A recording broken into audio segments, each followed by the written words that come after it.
Hey guys, welcome to the stream. You do have it stuttering. Let me just try something here. I'm trying to look at it on my monitor and see how bad it looks. I know it was doing it earlier again. I did a test on yesterday after I talked to the tech guys at OBS, and it seemed to work fine. Loaded it up this morning and it was doing it again, so I reinstalled the drivers again. And it looked okay. I just did a bit of movement there and it seemed to be stuttering. It seems to be alright.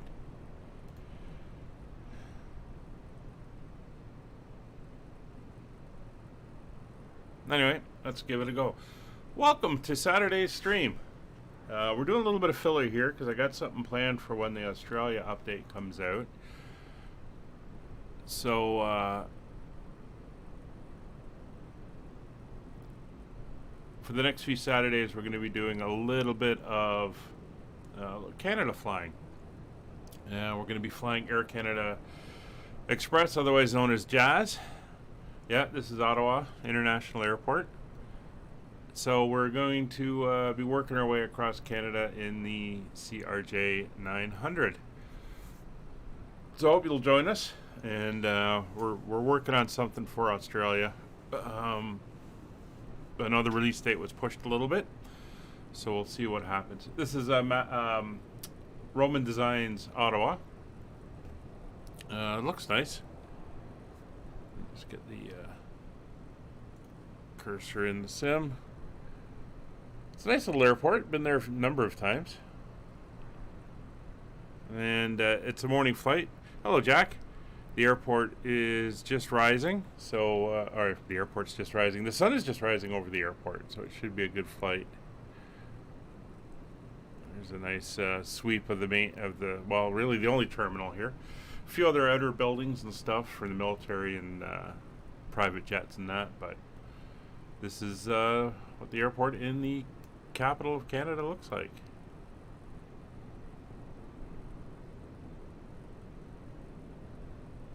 And just watching the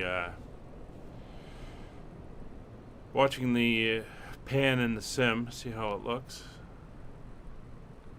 A little bit. Yeah, we'll see how she does. Okay, so in we go.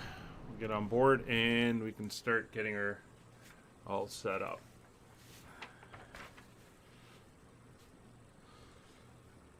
Alright, so let's get our position again. Circuit breakers are all set. Nose wheel steering switch is off. Hydraulic pumps are off. Landing gear lever is down and locked. Flaps lever is up. And spoilers are retracted. Radar is off. ADG is manual, is stowed. Emergency flap deployment is normal. Battery master is on. APU is off.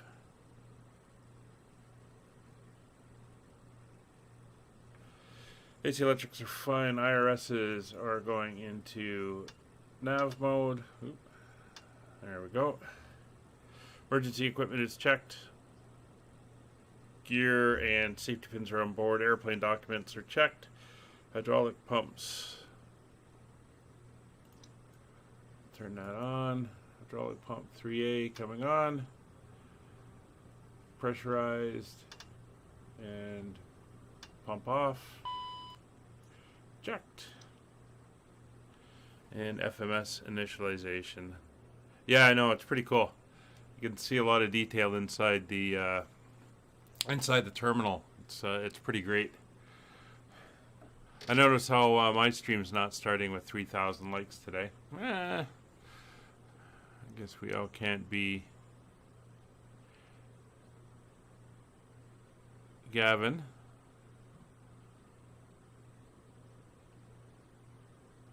All right, so let's start getting the FMS initialized.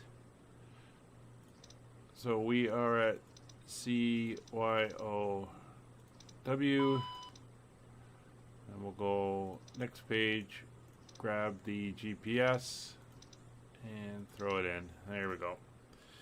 So she's now initialized. So Roger's going out to do the walk around. We'll start getting set up. First thing I'm going to do is get some lights on in here. Get those sticks down.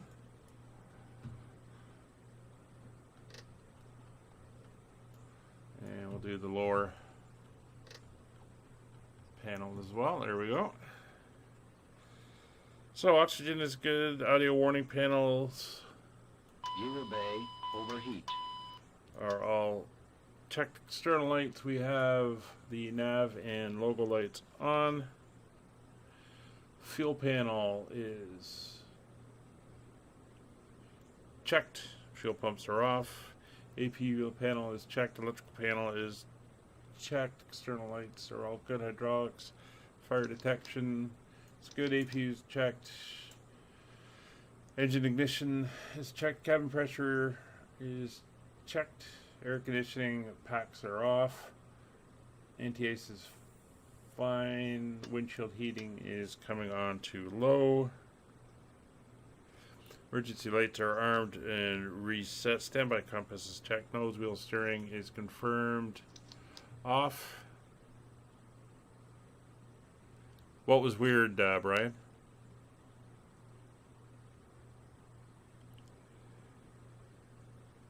Clocks are good. 13:05 is the correct Zulu time. And instrument panels are checked. Upper pedestal looks good. Everything's in, all switches are in right place. Lower pedestal is good. Emergency trims are stowed. On the throttle quadrant, lower pedestal, everything there is good. 122.8 is set. We're good there. Standby radio can come on. And we'll turn on all the trims and the yaw dampers. And source select is normal.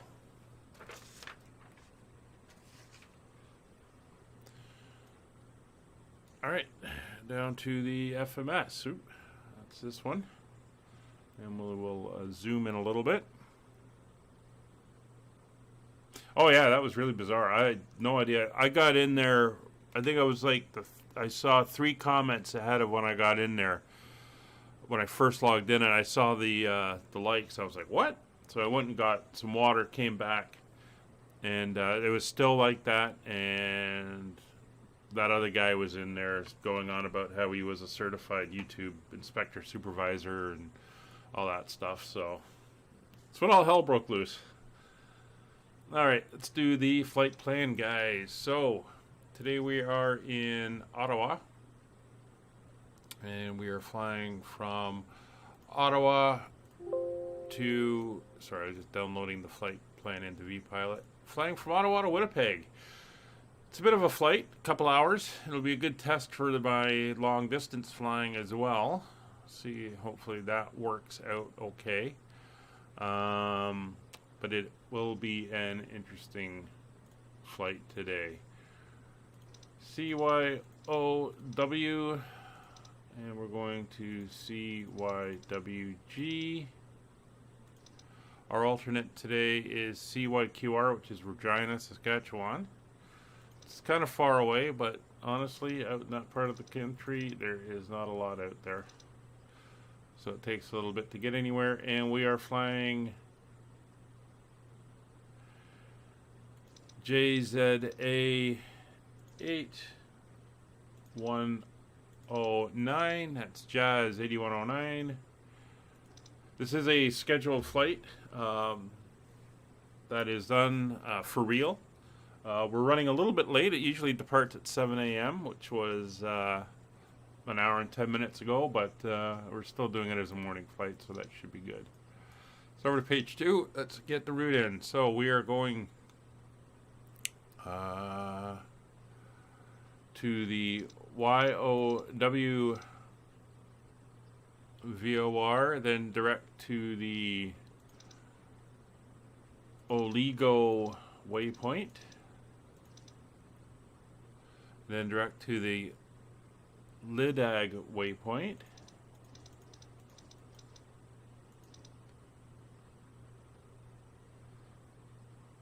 Yeah, it was a bit much with a lot going on. There was a lot of people being drawn in because of those likes, and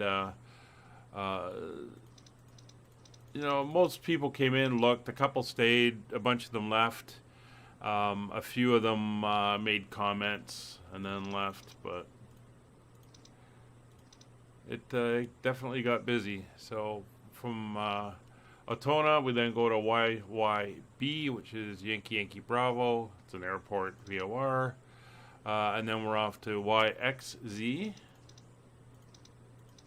It's another VOR. And then to Felton, Feltn. Feltn. There's a lot of directs. There's not many airways up this way.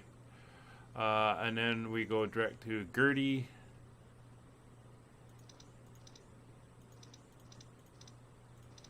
And then from Gertie we go to Govett.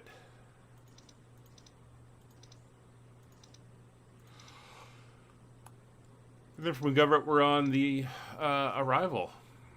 So we are departing off of runway 32 today. Winds are 310, I believe. Let me just get the latest winds. Yeah, 310 at 9 for today for the winds.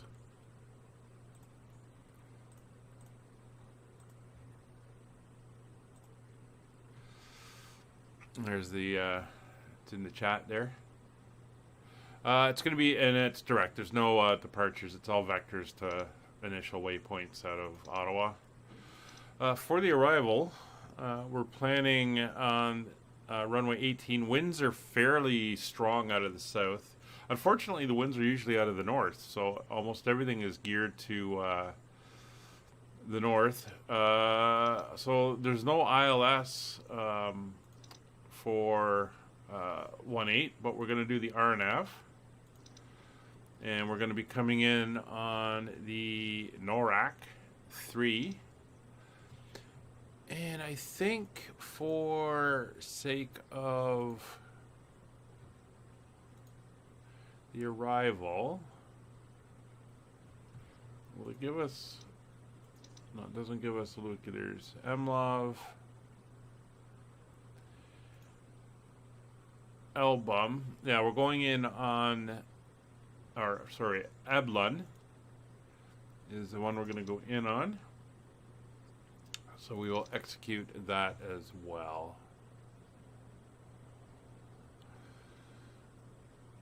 And just to check the Arrival, yeah, that works fine, and that prevents us from having to extend all the way out and vector around. So that is now all entered in. We can hit the execute on that, and we are good there.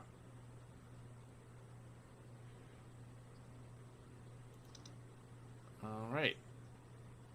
So that is all now entered in. We can go to performance initialization. Our cruise altitude today is going to be F for flight level 340. And we will get our passenger and fuel loading information set up. So we go to our zero fuel weight. Our zero fuel weight for today's flight is 31,289. 31,289. We'll hit enter on that, and we'll go to our fuel. Our fuel requirement for today is 6,990. It's a fair amount of fuel, but we are flying. Our alternate is a bit of a distance past where we're headed, so that's why we go. We'll copy the performance information down into the system, and you can see we now have our 90 passengers on board, almost full, and all our information is in with our cruise and all that, so we're good there. Go to our next page. We don't have an east deviation, but we do have a 29 knot headwind, so that will be minus 29. So that is now in. And our estimated time of departure is 13:45. We'll see how we do with that. All right, so that is now all entered in.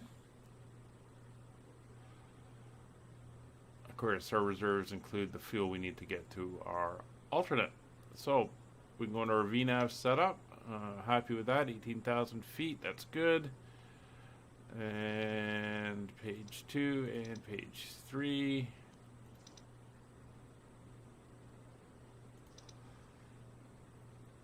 Yep, and 18,000 feet for the descent transition altitude. So we are all set up there.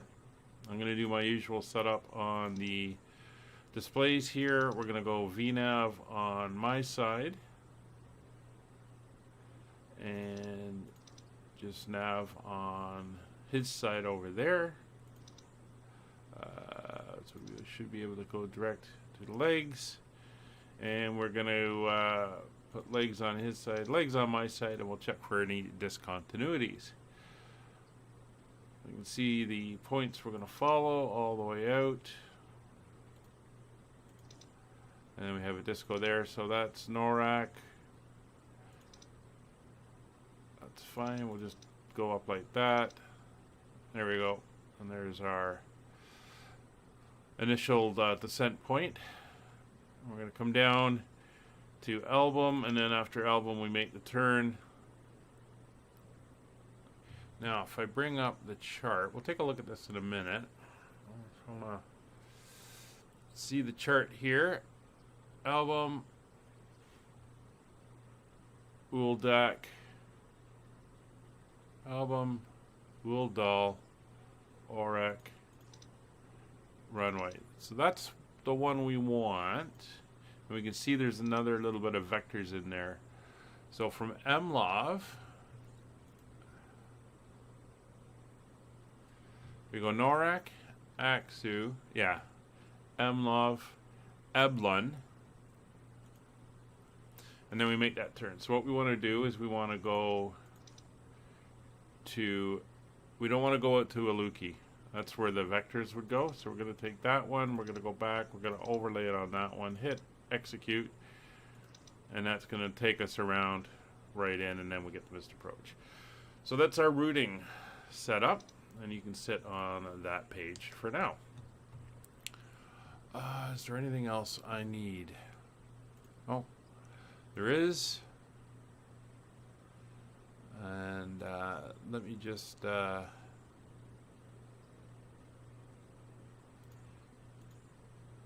get the boarding going on. We're waiting for them. Shouldn't take them too long to get everyone on board today.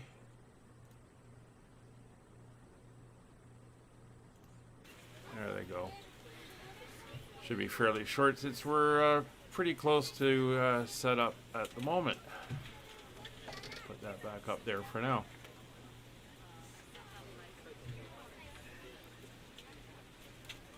So fuel is all set. And radio is tuned. We'll just wait for the peoples to get on board, and we'll get it. You can see how cold it is out there. You know, a little bit of frost on the wiper. But it's a clear, cool day out here in Ottawa. So while we're loading, we'll take a quick look at our routing.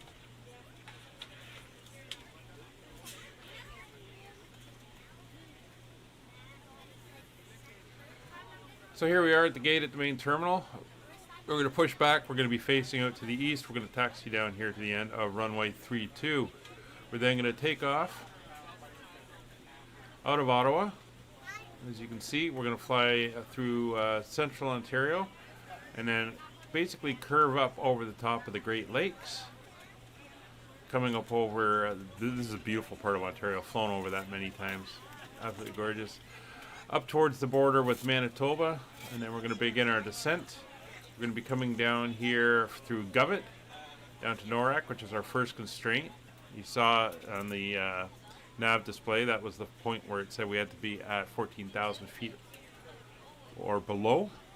And then we're going to come up to Axinu, make the turn here, heading back up north, and then we're going to pick up into Eblin, make the left turn, then the left turn onto the approach, and then we begin our descent 4.4 miles out of Orook, and it is a 3-degree downslope, so we should be somewhere in the 750 feet per minute descent point as we head down.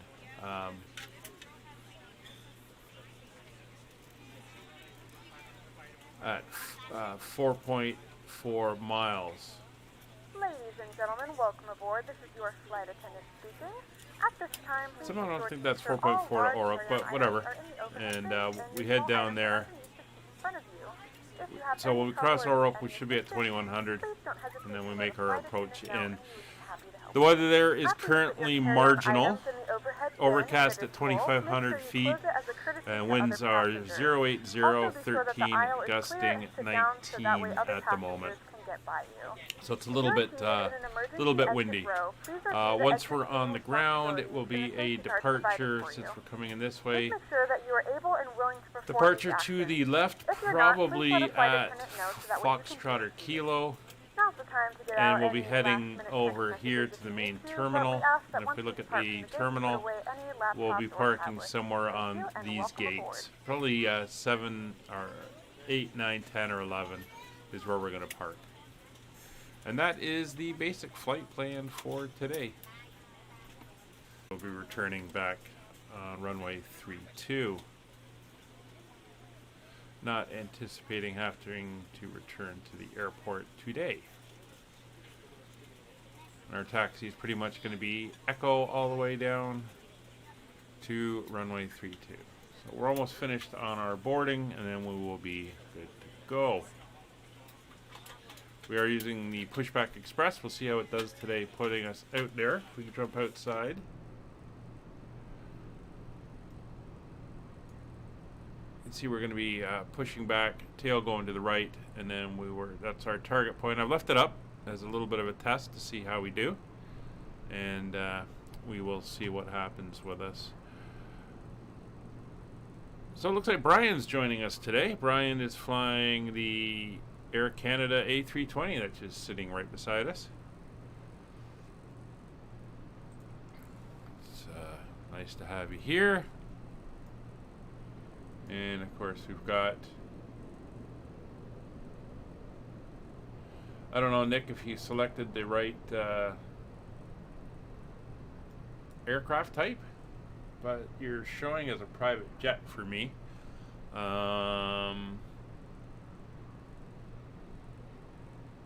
Maybe the model matching isn't quite working properly.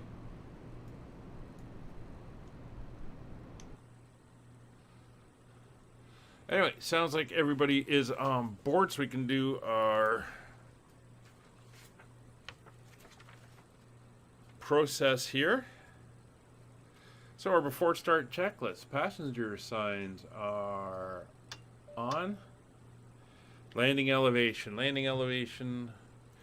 So in case we have to return, we'll set in the elevation here for Ottawa. And the elevation at Ottawa is 377, so we'll go 380.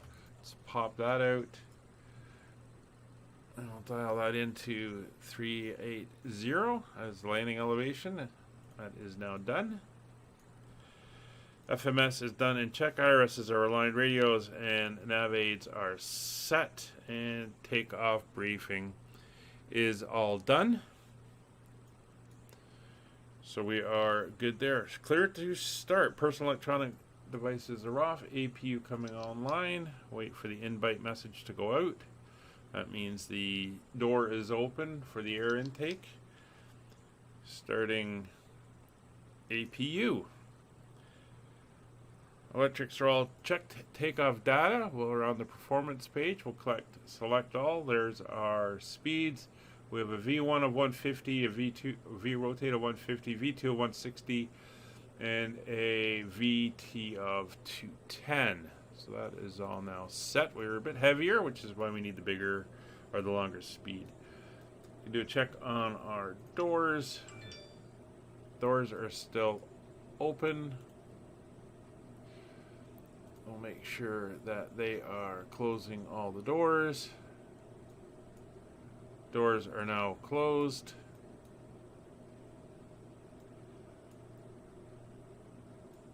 And we're waiting for the APU to come online. APU is up. You can see ground power has gone back to available. So we'll deconnect that and remove the chocks. Beacon light is coming on. Fuel quantity is checked and good. Fuel pumps are now coming on. Hydraulics are on. Ground power has gone back to available. We will be Chocks. I can hear myself more than I heard you, Nick. That was not good. Okay, so that is that set. Checklists are done. Let me bring up, not that. I want that. We'll pull the jetway here. It should be moving. There she goes.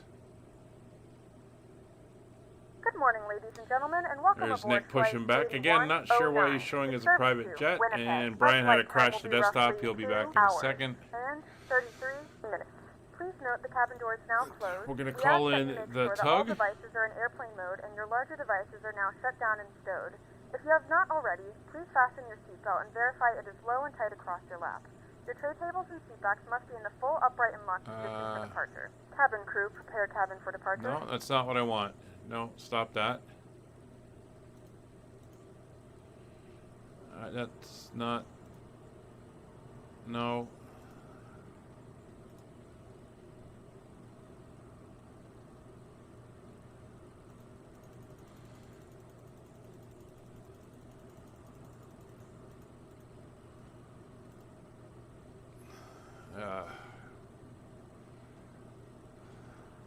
There we go. Make everything go away now. Just trying to do the call for the push tug.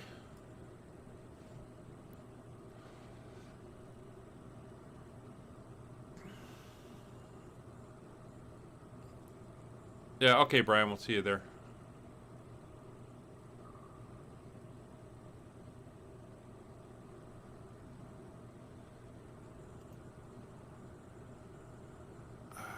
No, that's not what I want.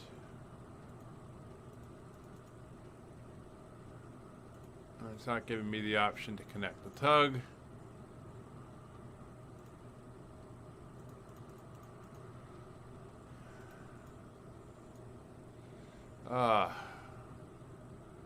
This has kind of broken.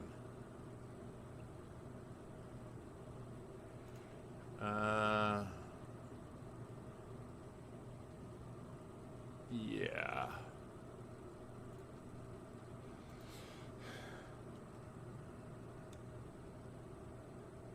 So we're going to do a manual push.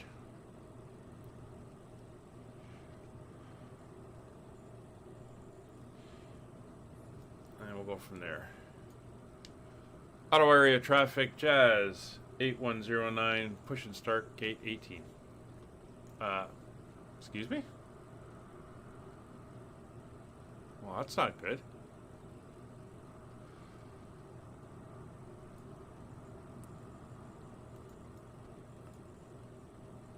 Be nice if they figured out all the ground stuff. All right, so there's the push.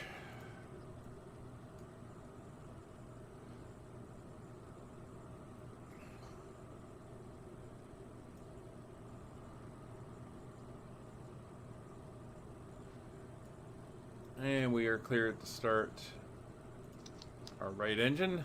Ladies and gentlemen, please direct your attention to the flight attendants for a safety demonstration. When the seatbelt light is fastened, please make sure that your seatbelts are fastened low and tight across your lap. To fasten, insert the metal fittings into one another and So tighten there's by two pulling on the taxiways. loop There's an strap. eastbound and a Release your westbound. seatbelt with the upper portion of the buckle. We suggest that you keep your seatbelt fastened throughout the entire We're going flight to as the you may experience eastbound unexpected taxiway. There are several emergency exits on this aircraft. Please take a That few one moments there. now to locate your nearest exit. In some cases, But we're your going to do a nearest direct exit may be pushback and behind then you. stop If we need to because evacuate the aircraft, floor level of lighting what's will going guide on you with the towards push. the exit. In the event that the cabin loses pressure, an oxygen mask will drop somehow right it went in front of you. into Start the flow of timed oxygen, mode, pull the timed mask event towards mode, you. and Place it firmly over your can nose and manually mouth, start and it. secure the elastic band behind your head. Tighten the straps if necessary and breathe normally. Although the bag does not inflate, so this is for oxygen if you're flowing through the taxiing mask. east. The If one you're back traveling here with is a for child if or you're someone who taxiing requires assistance, west. secure your mask first and then assist others. Keep your That's mask on good. until a member of the crew advises you it's safe to remove it.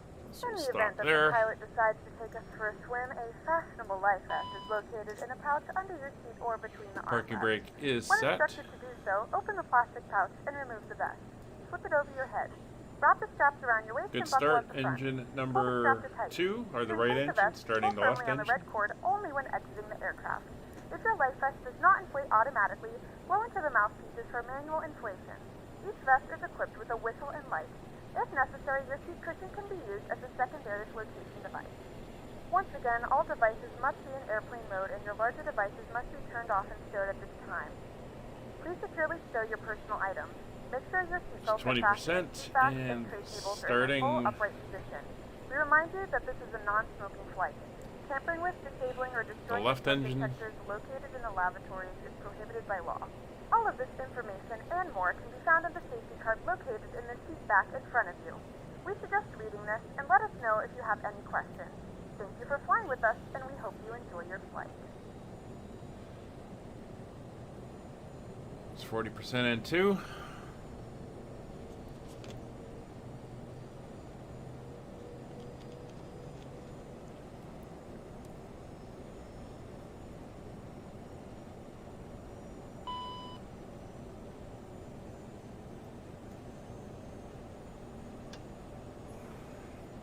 And 60%. So good start on both engines. Do our after start checklist. Generators are all on auto. If we come down to electrics and we take a look, we are running off of the engine electrics now. So we can turn off the APU in a second. Bleed valves are auto, normal, and both engines. Packs are now on. Recirc fan is on. Cabin air is on. APU is off. APU is powering down. Anti-ice not required, and nose wheel steering is now armed. Taxi check is 8 selected and 8 indicated. Flight controls. Full left, full right, neutral, full forward, full left, neutral, left rudder, right rudder, neutral. Hey Willie, good to see you. It is a community flight. We're flying from Ottawa to Winnipeg, CRJs and stuff. I know Brian's joining us out of North Bay if you want to join in an airliner, but it's not general aviation today. Okay, so that is flight control. Trims, we'll take a look. 6.8 on the trim. So nose trim is dialed down to 6.8. Rudder and aileron trim is set. Reversers are on. We'll ding the cabin. Cabin is dinged, and brake temperature, which brings us back to that page, is set. 5 items on the CAS, so that is correct.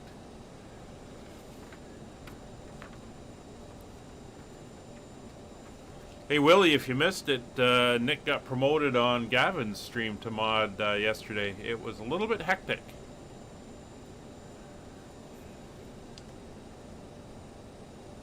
Auto area traffic, Jazz 8109 taxiing to runway 32 via the apron, Echo holding short 32.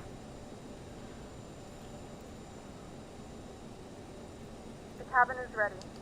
And the cabin is ready. So parking brake can come off. I don't have that mapped to a button because for some reason... And Ottawa area traffic, Air Canada 464 is following the Air Canada Express via Echo, holding point for runway 32. That sounds better, Nick. And we go by Jazz here, as in jazz hands.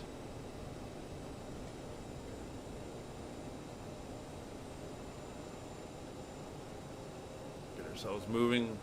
Apron's a little bit contaminated. Just have to watch it for braking.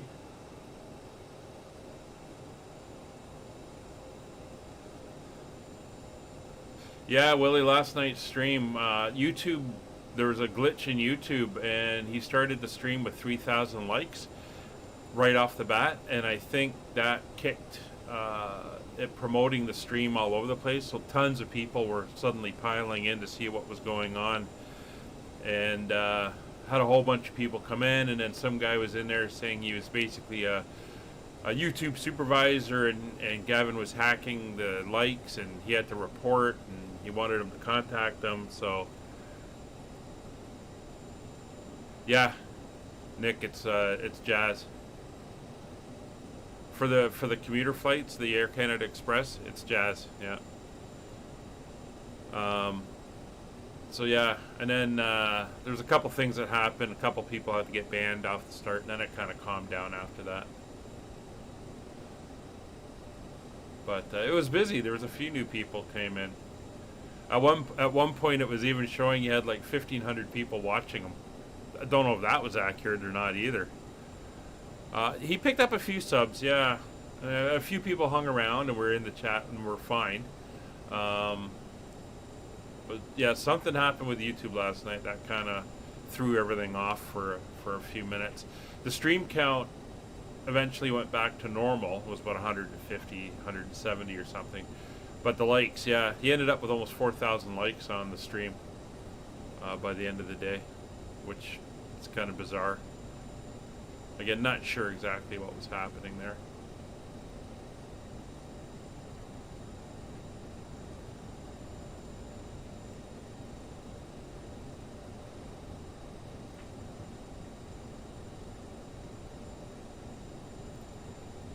No, it's JZA is the call sign for the flights, actually, Nick. Jazz, JZA, Juliet, Zulu, Alpha.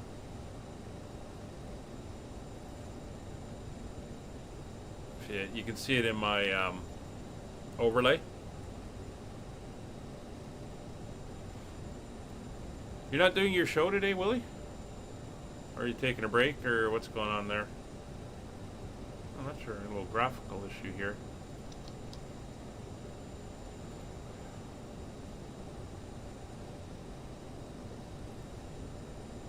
YouTube wasn't calling him out. It was a troll. I banned him. He was saying he's a, oh, you're in a lot of trouble. I'm a YouTube supervisor, I am, and I'm the YouTube police, and you're a cheat, and da-da-da-da-da, so I just banned him.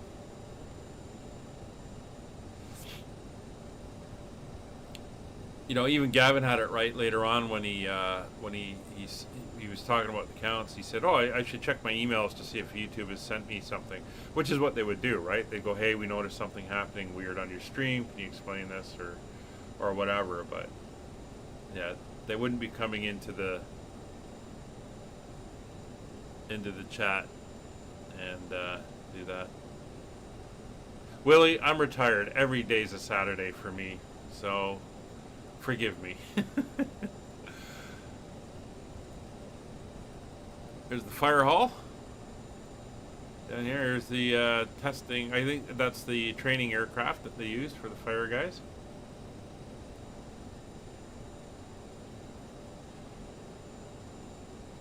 I don't know if that's supposed to be like a DC-10. Or is it the DC-10 that had the 3 engines? Can't remember. Maybe it's an L-1011. No, it doesn't look like an L-1011.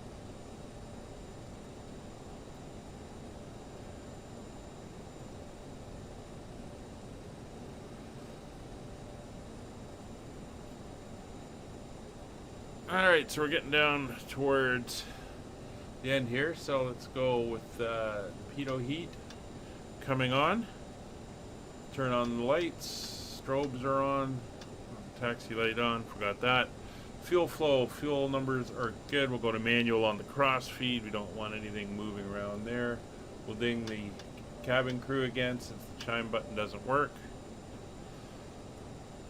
Transponder, TCAS are on, and weather radar is set. And CAS is looking good. Let me look at it, I'll tell you. What's that referring to? Sorry.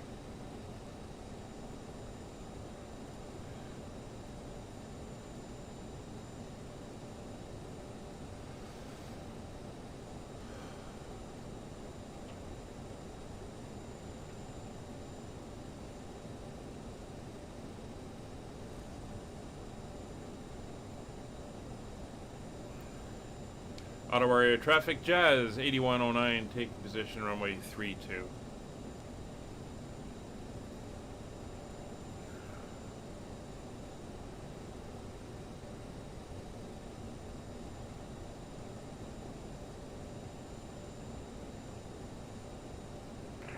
Jazz 464, ready to check. Loud and clear. Roger that, thanks. Just refiled, so it should be Jazz now, not private jet.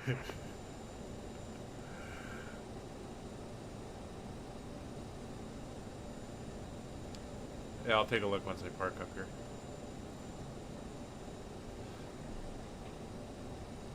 Alright. So we're lined up. Let's see if we can see, there he is. That looks much better, Nick. Oh, that one. Yeah. I don't think the model's correct for any actual type of airliner anyway. So we're going to set an initial climb. Well, we have an initial climb set automatically of 10,000 feet. We're going to go into toga mode, or takeoff mode. So that is set, and I think we are good to go. Ottawa area traffic, Jazz 8109, departing runway 32, direct to the Yankee Oscar Whiskey VOR. Alright, let's bring the engines up. And Jazz 464, lining up Brakes are runway 32 after departing Jazz. 40%, brakes released. Yeah, you can tell it's early morning for me. What? That flaps are fine. They're at 8. That's where they're supposed to be. You can tell I'm a little bit dopey here because it's early in the morning for me. I'm not sure what Nick's excuse is. 80 knots. A lot to go. It's a high takeoff speed for us because we are heavy, and it's a little bit bigger airplane than 700 that we're used to, so it needs a little bit more speed just due to that reason.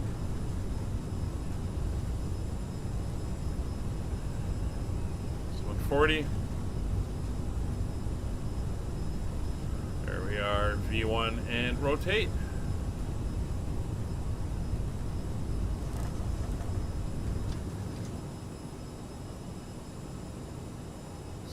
Back. There we go, positive rate. Gear up. She's heavy.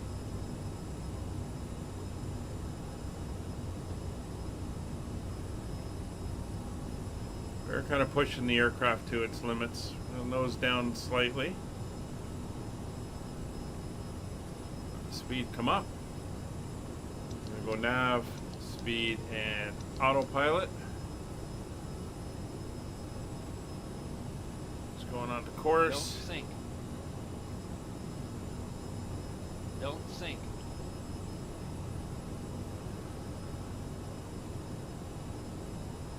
There she goes, and throttle back to climb.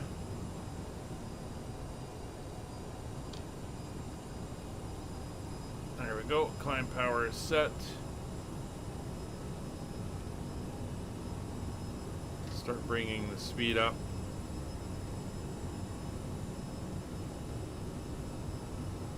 She's a heavy bird.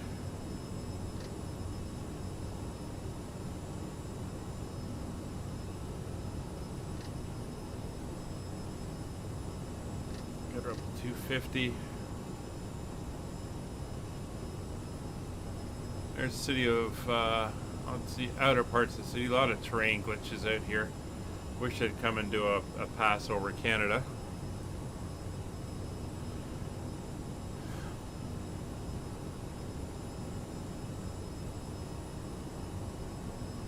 And Ottawa area traffic, Jazz And 464 is rolling runway 32. T-speed, so flaps coming up.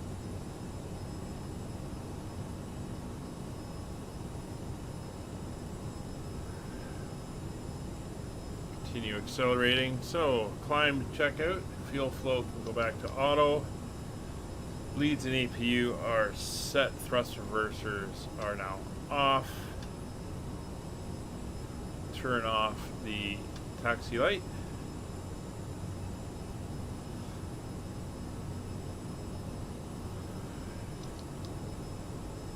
Now heading out on heading. There's Nick behind us on the TCAS.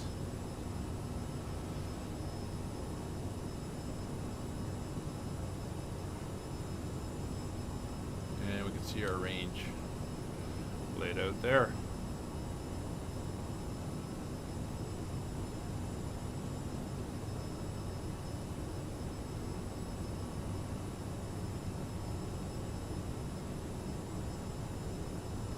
So our speed's up to 250. We're now climbing at a proper rate.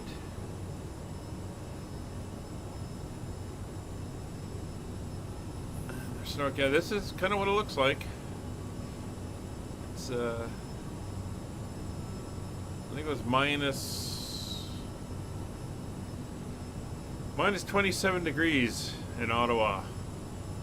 It's about minus 12, minus 13 down where I am near Toronto.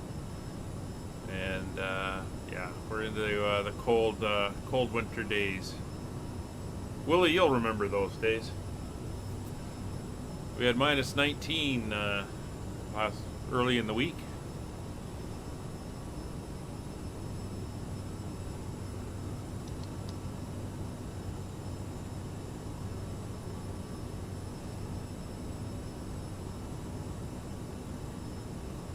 One of those great days everyone looks forward to, where it hurts to go outside.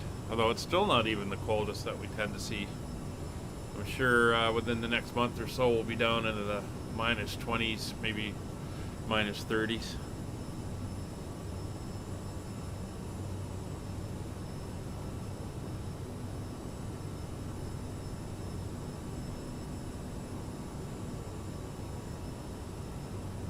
Oh, so you're is that Carp or Orleans?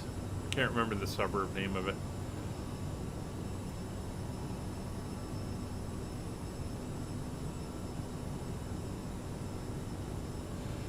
Yeah, those were the days waiting for the bus. Almost, you know, the snow drifts knee deep beside you, wind blowing, dark at 7 o'clock in the morning, minus 25. Whew. Yeah.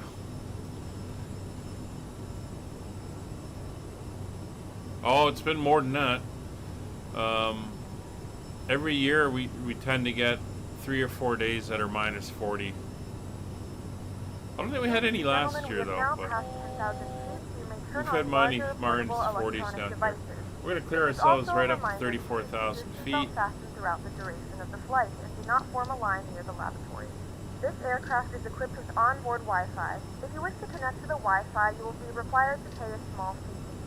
We do offer complimentary in-flight TV thanks to our partners. Connect to the Wi-Fi to find out more information. There's 34,000 feet. We're going to bring up our speed to 290 as well. That's our climb target.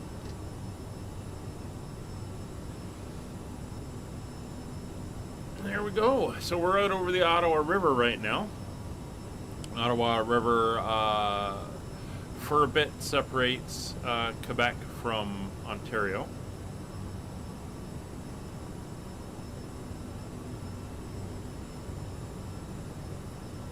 Willie, I was up in the Arctic in February once.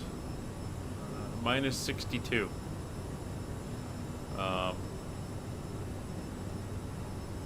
Yeah, that was cold. I think the daytime high was like minus 45, minus 48, and then nighttime it got down and below minus 60. Very, very cold that year. But hey, I had an igloo to live in, thanks to our Inuits up there, who were showing us how to survive in the Arctic. I think that experience is part of the reason I hate winter.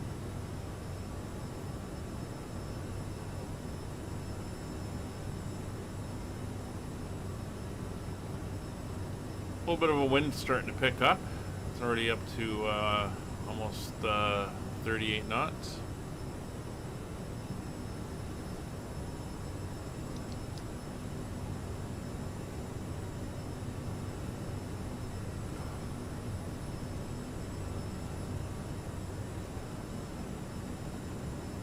Nice. An aircraft. Who is that? Let's see if I can identify him. Watt 1417. Flying a Kodiak. Heading to CNJ4. Not familiar with that airport, although it sounds familiar, but I don't know.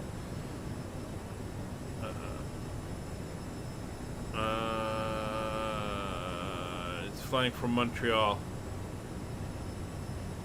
It's at 7,000 feet. Well, having a flight over the frozen Canadian terrain there. Yeah, we were showing them military stuff and equipment, how to use it and stuff like that. They were showing us how to live in the Arctic.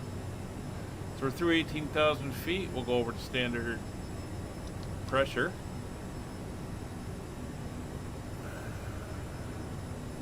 Let the people get up and move around. Everything else is good on the lights and the panels. Everything else is out, and the cast is clear. So we're good for the climb.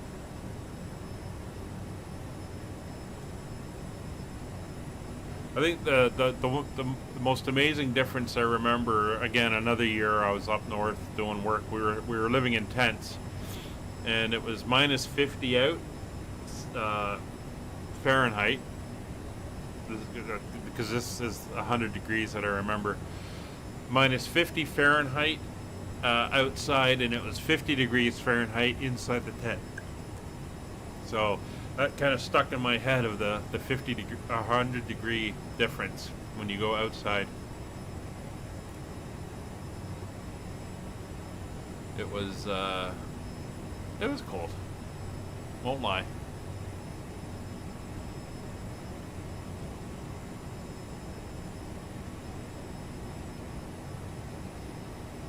So we're heading away from the Quebec border in towards the interior of Ontario, central to northern Ontario.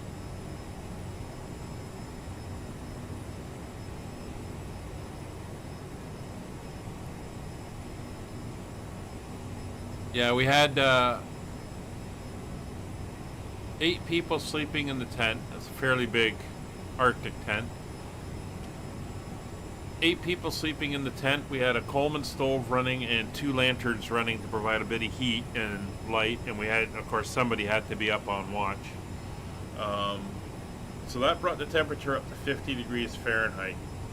But outside, oh yeah, it was minus 50.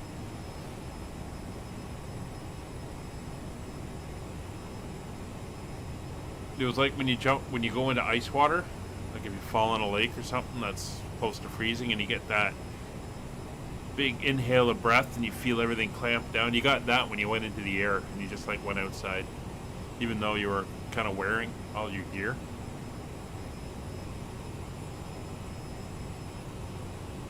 fairly brutal.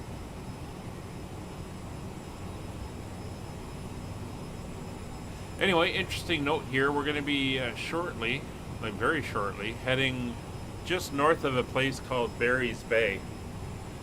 Now, Barry's Bay is interesting because it is the birthplace, and well, not birthplace, but I think it's where the retirement place, I guess, where a test pilot called Jan Jurkowski there's a memorial there to him at the park in the town's square.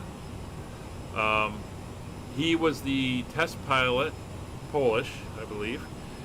He was the test pilot for the Avro Arrow, the super advanced fighter that Canada built. Never went into production. It was starting to when they scrapped it due to politics. But it first fighter to fly Mach 2 and delta wing design. Flew in the 1950s. You can look it up on the internet. It's an amazing airplane. It could have had a very long life and flown for a while. Very innovative. And the really interesting thing is the test aircraft, 201 to 205, I believe, that flew, didn't have the actual engines for it. They the Arenda engines that they were making for it weren't ready yet, so they were using low-powered engines in it, or lower-powered engines, and it still was the first airplane to fly over Mach 2. The 206, which was the next one that was going to come off the production line, had the engines, Iroquois, Orenda Iroquois engines in it, but it never flew. They think it probably could have been close to a Mach 3 fighter, at least Mach 2.6, 2.7, as an interceptor, which would have been really, really cool. But politics got in the way, and they decimated it, and that kind of killed the Canadian aviation industry for a long time. And really, de Havilland was the only thing that kind of survived. They turned into Bombardier and built CRJs and all that type of stuff. But it had a huge impact on Canadian aviation, because we built aircraft like crazy up till that point. In fact, we built a lot of bombers. We built a lot of the Lancasters that were used, Spitfire, or not Spitfires. We built Hurricanes, a lot of trainers, the Harvards, or T6s as the Americans would call them. And we had a thriving industry, aerospace industry. And what happened was a lot of those guys in the mid to late 50s got jobs with NASA, all the engineers, and they all worked on the Apollo program. A lot of the engineers for that program were Canadians. It's pretty impressive. Yeah, seen that. They got one of the engines too. They've got an engine there. They got the nose section. There's bits and pieces scattered around. Unfortunately, they ordered the destruction of even the blueprints, which is a real shame.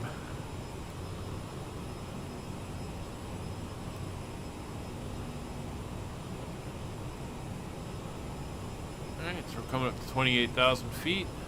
6,000 to go.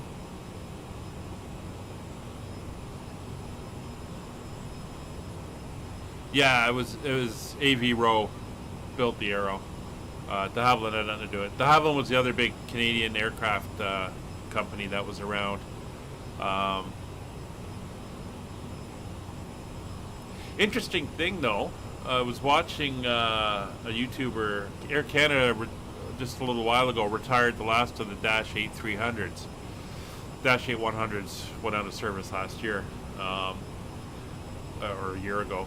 But when de Havilland was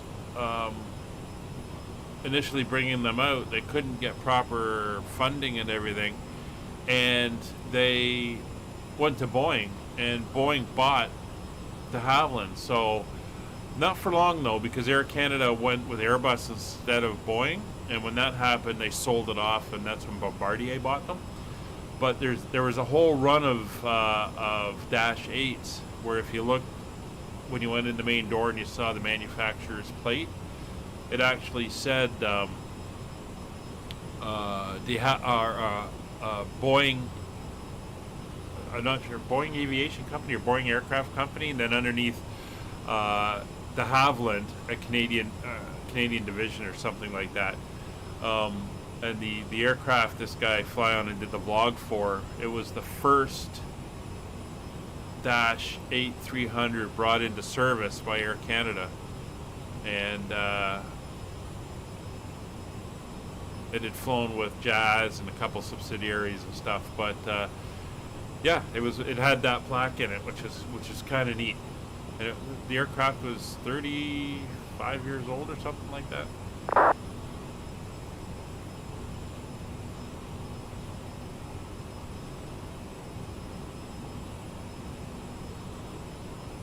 Oh, looks like we've got another Jazz flight heading out of Toronto. Just popped up in text.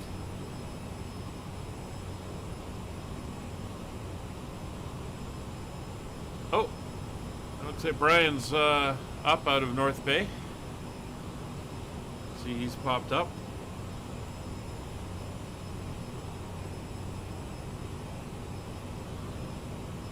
Landing module designed by Canadians. That's pretty cool. See how we're doing with our climb. We're getting there. 32,000.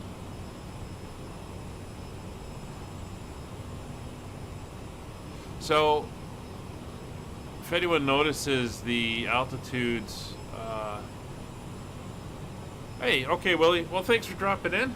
We'll have to have a chat soon. Take care.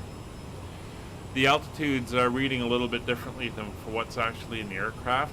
There's an issue with, well, not an issue, but Microsoft has changed in the sim how the altitude reporting is done, and it has it's giving readings that are off a little bit. I know the author of VPilot, which is the VATSim link controller, was saying the information being passed through SimConnect is a little bit different now, and it's causing altitude discrepancies when you get the information. And I think the same thing's happening with stuff like the overlay program, which is why there's a bit of a discrepancy where I'm showing over almost 33,000 feet and it's only showing 3,000 something. So it's interesting. 1,000 feet to go. Slowly working our way up. So we've passed Barry's Bay. It's kind of off this way. Nice little town on a lake. It's a beautiful area. Beautiful part of Ontario.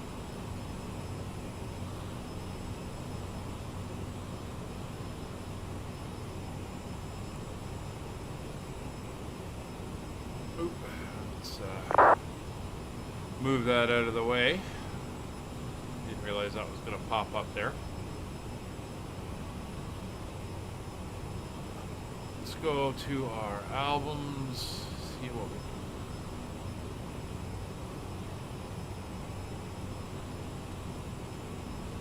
can get a little bit of music going here.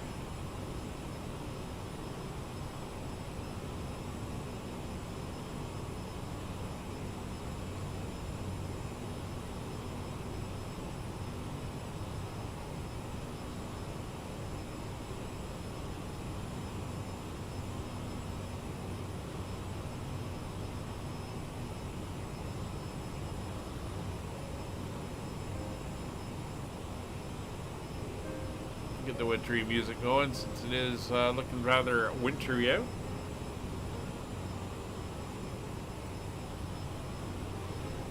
Just want to make sure we get ourselves squared away throttle wise. So we're going to dial our speed up to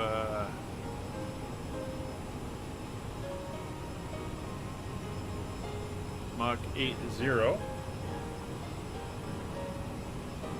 Come back a little bit on the throttles. We want to keep our speed on the speed bug and not overspeed at all. But we're now in cruise.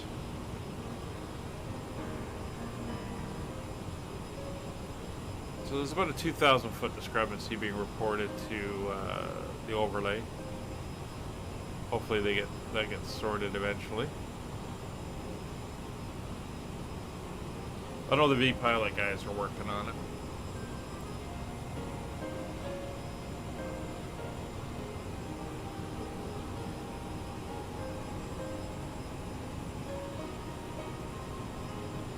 Yeah, Nick, it did take a few flights, especially with the descents, getting used to working the snowflake and getting all that going, and making sure that you had the lead time to get everything done. Started to become a big part of it, which is why I started flying the 900 in North America. It's kind of the off regular stream ones, just because it gave me a little bit more practice, and it really helped with getting used to the aircraft.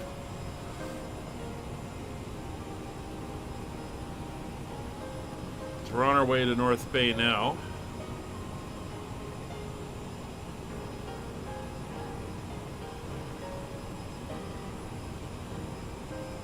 North Bay is an interesting place. It's on Lake Nipissing. It's not used for it anymore, but back during the Cold War, it was called NORAD North. Everyone's familiar with NORAD in Colorado, Cheyenne Mountain. We've seen it in all the movies and stuff, the big doors and the tunnel that leads to the military command center. It was in the movie War Games and a whole bunch of other things. There was a version of that in North Bay. After the Cold War, for a while, you could go do tours of it. They opened up the initial part of it, so you'd take a bus down the tunnel to the underground, and you would see the buildings sitting on the big springs, and you could go through the big blast door and see that part of it. Being in the military and with clearances and stuff, I managed to actually get in and see everything proper when it was up and running as the thing. And they were tracking, the border of North America, aircraft coming in, making sure there was no unscheduled aircraft such as, the Russian or Soviet bombers coming in like they always do.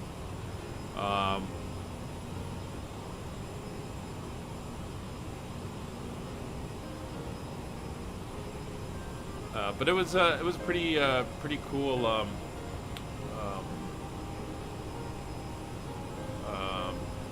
place to go.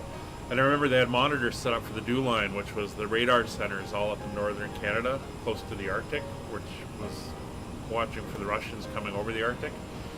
And I remember I was there in the beginning of August. It was like 27 degrees Celsius, so it was like a hot August day down here, and at one of the points it was snowing. I thought that was pretty cool.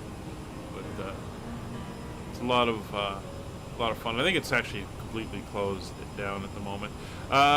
Nick, what is the procedure for aircraft for RFP arrivals? Is there an FPA? No, there's no FPA. CARP is the government shelter, I believe, for the federal government.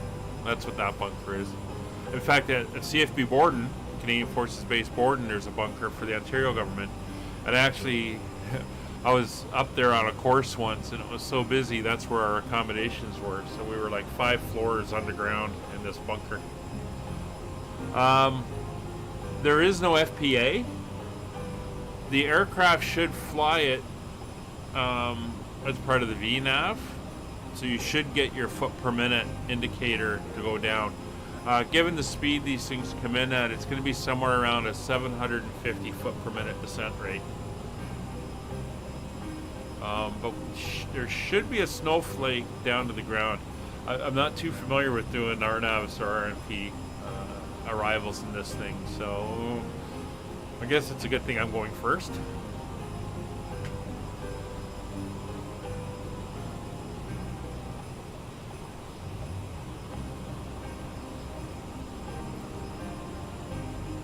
I don't know why. I mean, you'd think it'd be for the gold reserve, but we got off the gold reserve years ago, so... which makes it interesting. So it looks like we got a few followers watching over on Twitch, so for those that are watching on Twitch, if you could follow, that would be great, or say hi in the chat. I am monitoring that chat as well. I can see it. For anyone else that's watching, please consider subscribing on YouTube, hitting the like button. And we have a Discord. Let me throw it up. Before I do that, though, did I turn on the bot? No, I didn't. That's why he's been very quiet. So the cabin crew is getting out the galley and the cart. No meals on the CRJ, but it will be serving beverages.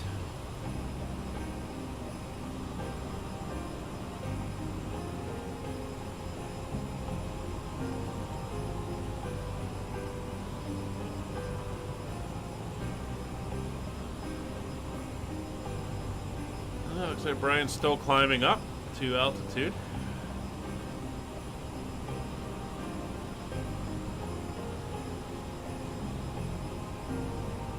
Come on, bot. I know it's a Saturday morning. So we can wake up there. There's Lake Nipissing, and there's, you can see just coming off the bottom of the right wing there, that's North Bay.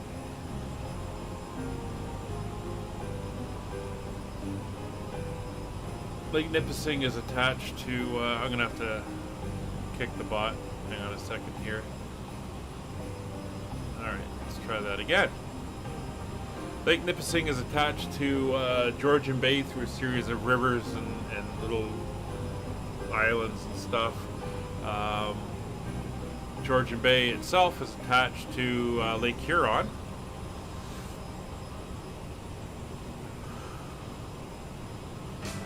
Which is one of the 5 Great Lakes. Of being able to pay for upgrades or renovations without taking on that financial burden.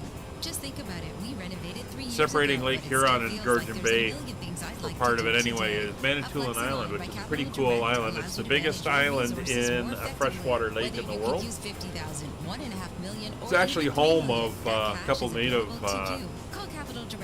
tribes, and it actually has on that island in a lake. It's an island in a lake, and on that island there's a lake that has an island on it, that has a lake on it, that has an island on it, which is pretty cool.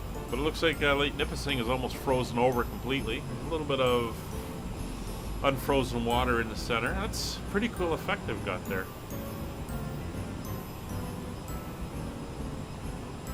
French River, yeah, that's up in this area.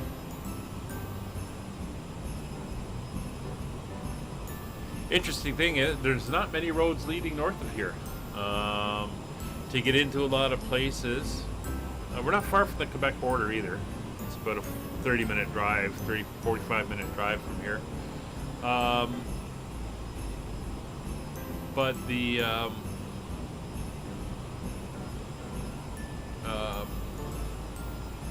roads, once you get above the top edge of the Great Lakes, basically you're flying in.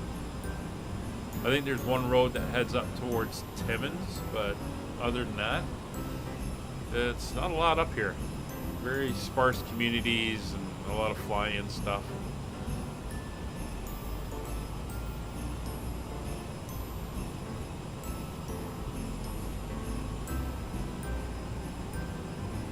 So Brian, you're going to follow Nick? Looks like you're swinging around, coming behind him.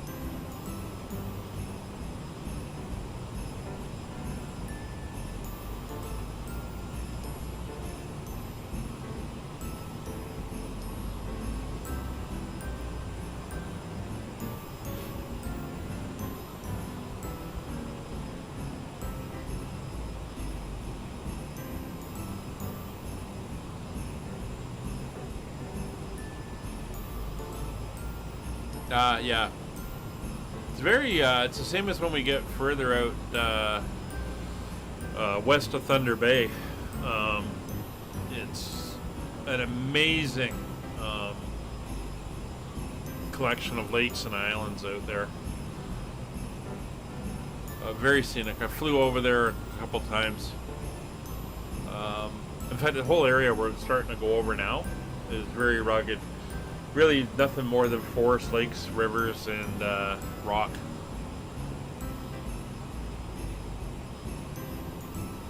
Yeah, the TCAS and the A320 I don't think reports all the time. It only reports when it has to. So when there's major altitude differences or a lot of distance, it doesn't report it. I think it's kind of more accurate than the one in here, which I think puts everything up all the time.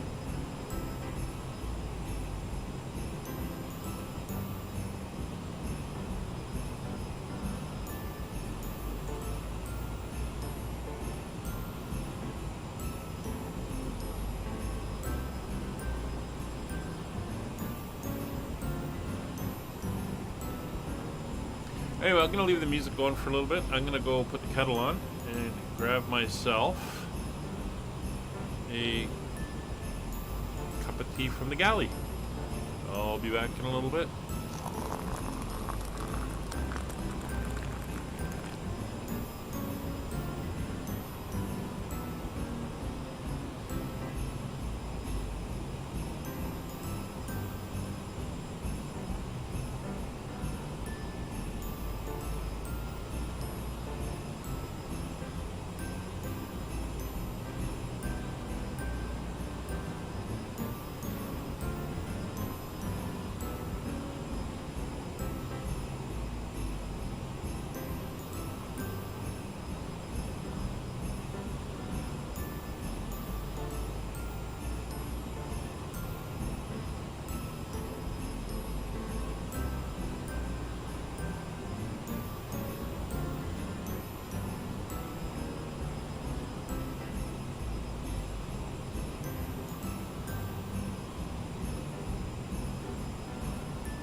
Credits, where homeowners get approved. Hi, I'm looking to upgrade my kitchen. Bathroom, Mom. We need an extra bathroom. Emily, hang up. Ugh, this is so unfair.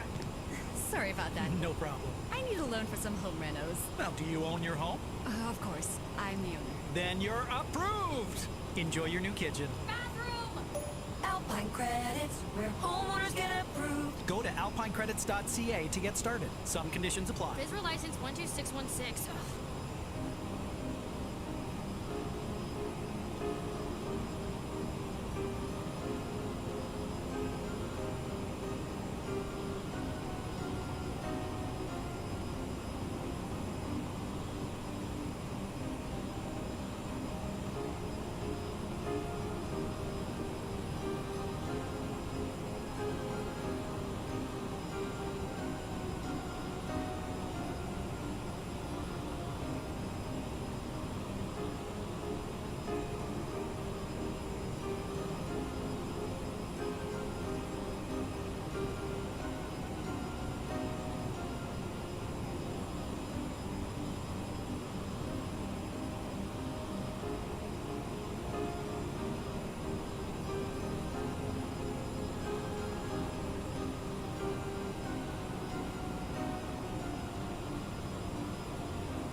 And traffic advisory,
I love getting all your messages, especially on new things we introduce. This one's about discovering our new PC Health app. Hey PC, first thing every morning I open my app and plan my day. Earning points on things like steps pushes me to just go for it. Thank you from the bottom of my heart. Good for you. I have no doubt your heart will also thank you. The PC Health app is just one of the ways we make every day better. From booking a virtual doctor's appointment to earning points for steps. Download the free PC Health app today.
Everybody's looking for a change right now, dreaming of being able to pay for upgrades or renovations without taking on that financial burden.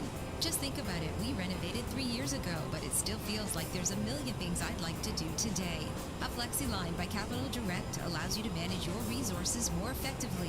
Whether you could use $50,000, $1.5 million, or even $3 million, that cash is available to you. Call Capital Direct today at 1-800-NEW-CAPITAL. CapitalDirect.ca.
I love getting all your messages, especially on new things we introduce. This one's about discovering our new PC Health app. Hey PC, first thing every morning I open my app and plan my day. Earning points on things like steps pushes me to just go for it. Thank you from the bottom of my heart. Good for you. I have no doubt your heart will also thank you. The PC Health app is just one of the ways we make every day better. From booking a virtual doctor's appointment to earning points for steps. Download the free PC Health app today.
Everybody's looking for a change right now, dreaming of being able to pay for upgrades or renovations without taking on that financial burden. Just think about it. We renovated 3 years ago, but it still feels like there's a million things I'd like to do today. A FlexiLine by Capital Direct allows you to manage your resources more effectively. Whether you could use $50,000, $1.5 million, or even $3 million, that cash is available to you. Call Capital Direct today at 1-800-NEW-CAPITAL. CapitalDirect.ca.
I love getting all your messages, especially on new things we introduce. This one's about discovering our new PC Health app. Hey PC, first thing every morning I open my app and plan my day. Earning points on things like steps pushes me to just go for it. Thank you from the bottom of my heart. Good for you. I have no doubt your heart will also thank you. The PC Health app is just one of the ways we make every day better. From booking a virtual doctor's appointment to earning points for steps. Download the free PC Health app today.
Alright, time to start looking at our arrival. Let's see what we're looking at here. Just gonna turn the music down a little bit more.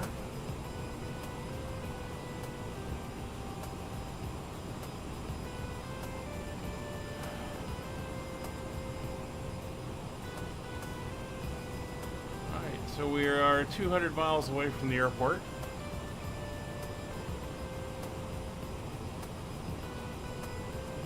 Be starting our descent somewhere around Gertie, which is about 80 miles away.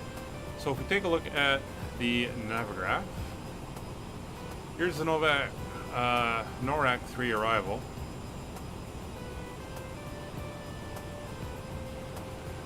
So we're coming in via Govit, and we'll be getting our descent just before that.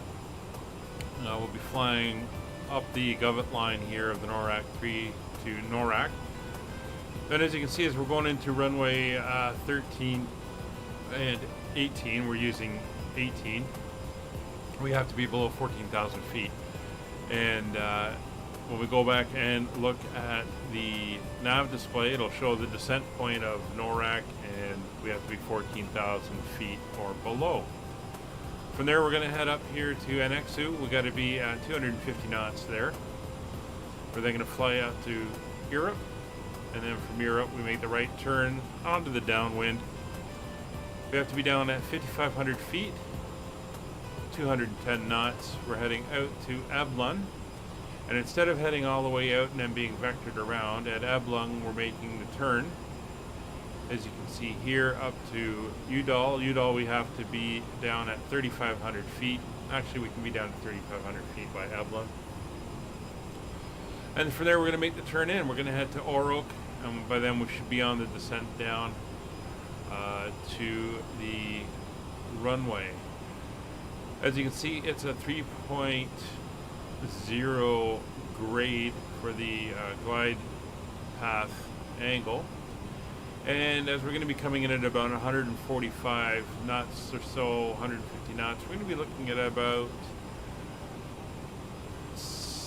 750, 800 feet per minute, in that ballpark, as we come in for the arrival. If we bring up the weather now,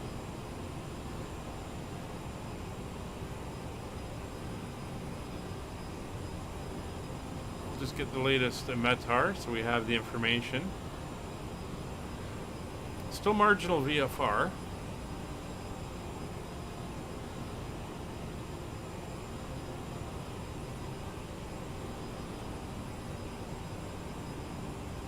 There's the latest in the chat. So as of 1500 Zulu, 24 minutes ago, winds were 190, 15 gusting 22, so a little gusty. We're going to keep the speed up a little bit higher until we are over the threshold. 15 miles visibility, but we do have overcast at 1200 feet. And looking back at the chart, our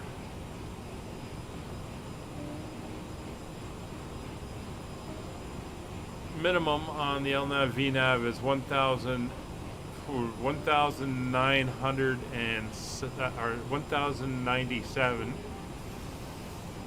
So it only gives us about 100 feet of play. Now we're not seeing any clouds out right now. I don't know where they've gone, and I don't know if we're going to see any when we get there. But we could be into an overcast as we come in.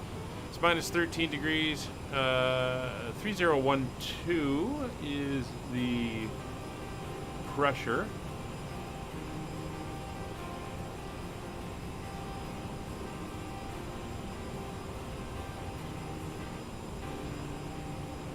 So it could be an interesting arrival given the weather that we have in place there. See, our top of descent is now appearing on the flight path. It's about 110 miles away at the moment. So we're still in Ontario. We haven't left Ontario yet, interestingly enough.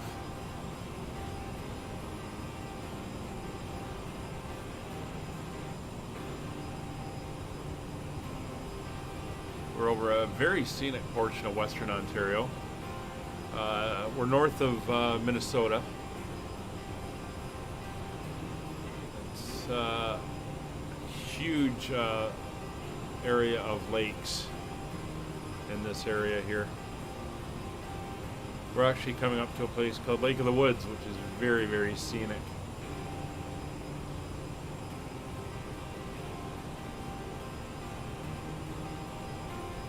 In fact, we'll be well on our let's find the border.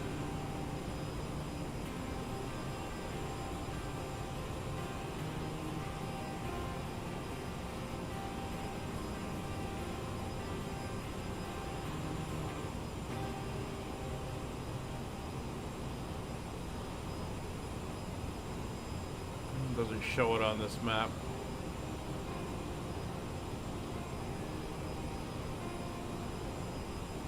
But we're over a pretty barren area here. Not a lot down here. A lot of fishing, a lot of flying fishing and lodges and stuff like that.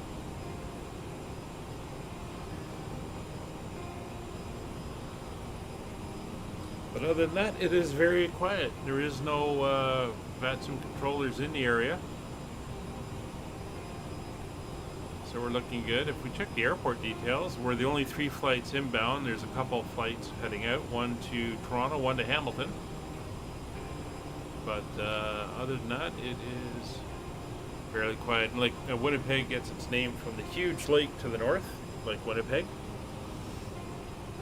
I believe Winnipeg is a what do they call it? Anglicization of a native word. A lot of the names for all this stuff come from the First Nations.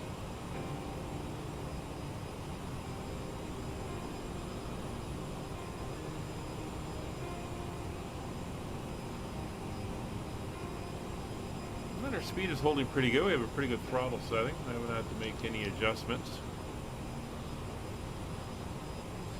What I will do as we come up is I'm going to put in the barrow. Unfortunately, it doesn't give us verbal reminders. So the minimums are 315 feet above the ground, 1,097, and that's going to be MDA, so we'll switch that over and we'll dial that in. 1097.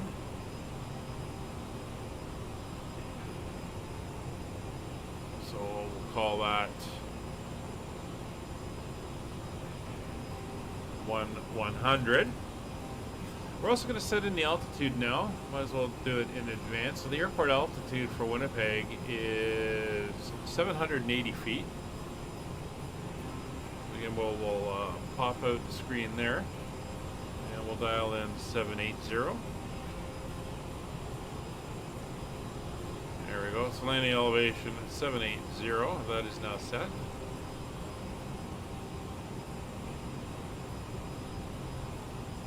And as I mentioned, there is no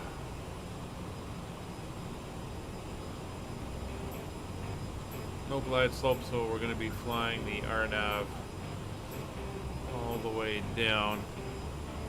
Again, at -13 with the dew point, -16 with those winds, probably getting close to -20 with the wind chill. It's going to be a cold one.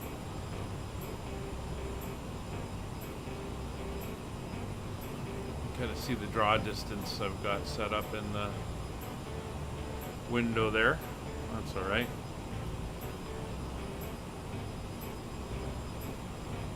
So we're 80 miles from top of descent. Fuel is looking good. Again, our alternate is Regina, which is further on in the next province. Again, there's not a lot in the way of towns and stuff out in this area. I love getting all your messages, especially on new things we introduce. This one's about discovering our new PC Health app. Hey PC, first thing every morning I open my app and plan my day, earning points on things So we're like pretty well steps set up. pushes me to The just go for it. system Thank should be you from set the to bottom of my heart. auto tune. Good If for we you. go I have no doubt into your heart will radio, also you can thank see you. auto The tune. PC Health app is just It will one of the tune ways in we make the every day better. From booking a virtual ILS doctor's frequency appointment if we to had earning one, which points we for don't. steps. Download the free PC Health app today.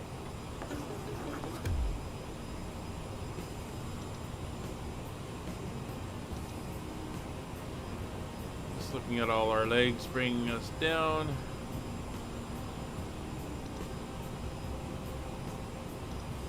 And you can see it takes us down from 3,500. Then when we start the descent, there's 2,100 and then 32 at the runway, which is the elevation of the aircraft above the runway when you take the wheels into account and everything. So that's what we are targeting as we head down.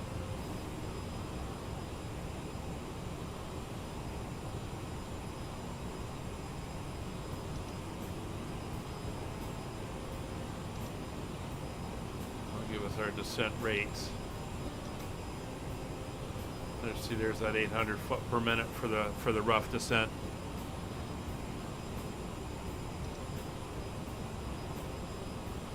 Yeah, I'm not sure where Gimli is.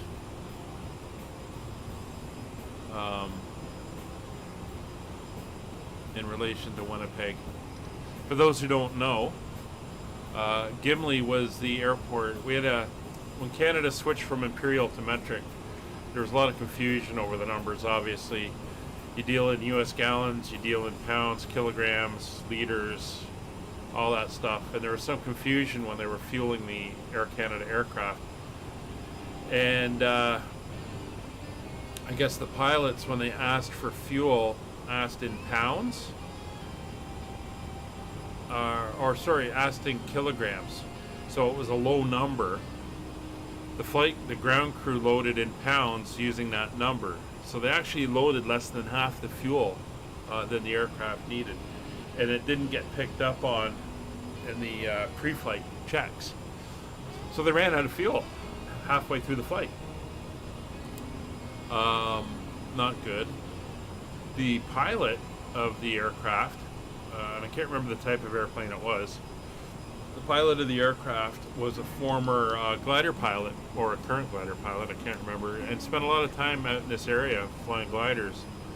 And he was aware of the airfield at Gimli, which I believe was an old Royal Canadian Air Force base, not in use anymore, but it had a fairly long runway, which a lot of military bases would have. So that's where he headed to. He glided the airplane down, and he did a basically no engines, complete engine out from cruise, and put her down on the runway. Pretty amazing story. That's the story of the Gimli glider, which let me just see what year that was.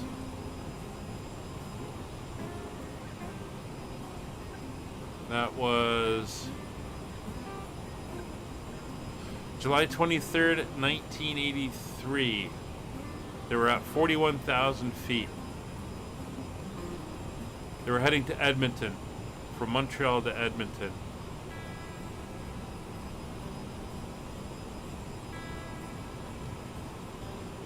It was a 767.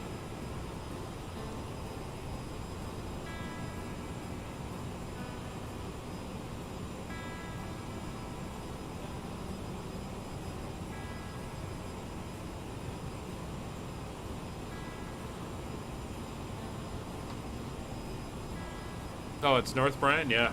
Yeah, it was a 767. Apparently one of the sensors, the fuel tank indicators, was NS, so the added complication to that is they were doing physical dipping of the tanks and then having to do all the conversion steps to get to the proper fuel reading. And that was something that caused issues.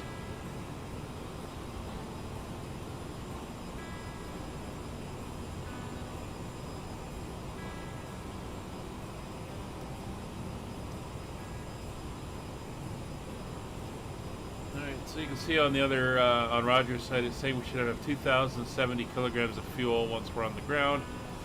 Currently at 2,970, so yeah, I think we're going to have a little bit more than we need. And our reserves of 835, I think it is, would get us out to Regina, Saskatchewan, which is the next province over. Again, there's a lot out here, miles between even small communities. Massive farms, though, once you get out in the actual prairies, which we're not going to get to. The prairies kind of start the other side of Winnipeg, really. And there's a lot of ice on the rivers and lakes down there.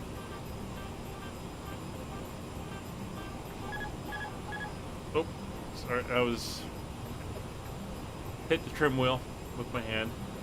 Sorry.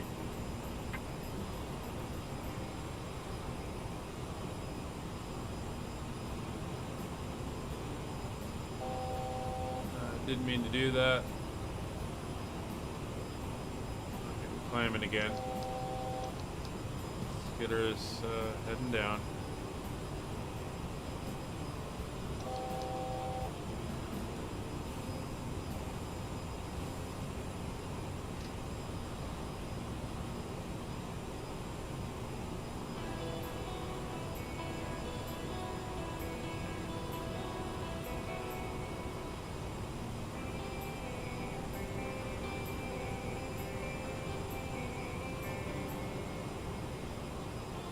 So we're about 40 miles or so from the top of descent now. I'll bring the aircraft back down. I kind of knocked that out of whack when I hit the trim wheel.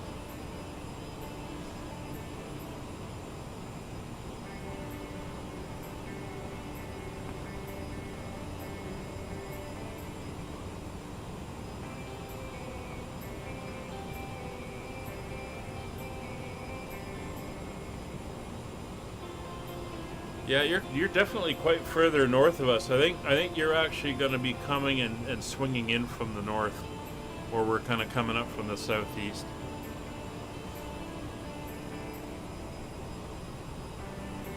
All right, I don't know why we're climbing again.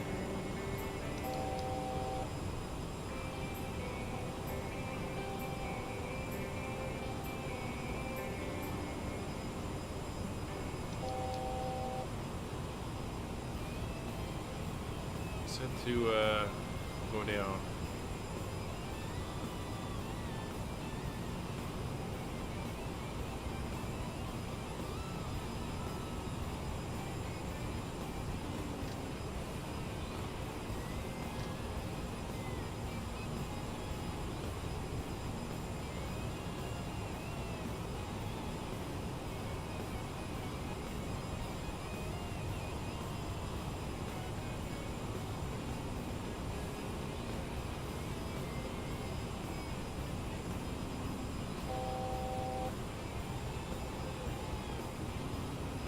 Doesn't really want to do that, does it?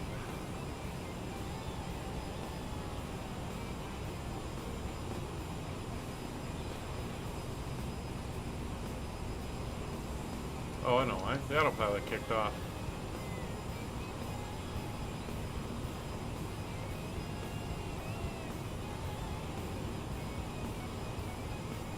Strange.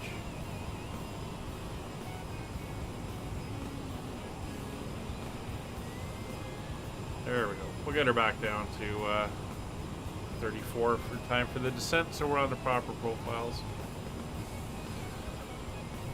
So we're north of Lake of the Woods. We're just coming up towards the Minnesota cutout, which is a weird geographical glitch in the border. Which actually creates a part of the state of Minnesota that you can't reach by car, given its position and where the border goes. So you have to go by boat. Kind of odd. Anyway, we're coming. Top of descent is getting close. We're back down to 34,000 feet.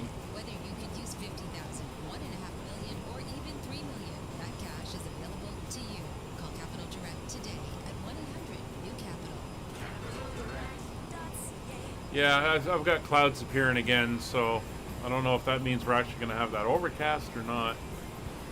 So we're looking at a 1,900 foot descent rate. We'll probably be about 2,100 by the time we get to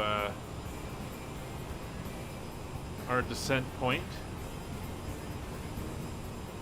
But this is telling us for our calculated altitude to cross Govett, we need to be descending at that rate. We're going to hold 290 on our descent, or actually Mach 0.8 for the first bit. And that'll help with the calculations, since the calculations are based on the inputs we put into the VNav before the flight.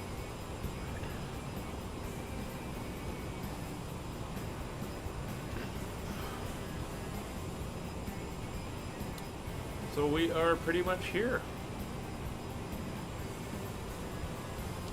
Winnipeg area traffic, Jazz 8109, leaving flight level 350 on the NORAC 3 arrival for Winnipeg. Alright, so we're going to head down at 2,300 feet per minute. Let's get that in. There we go.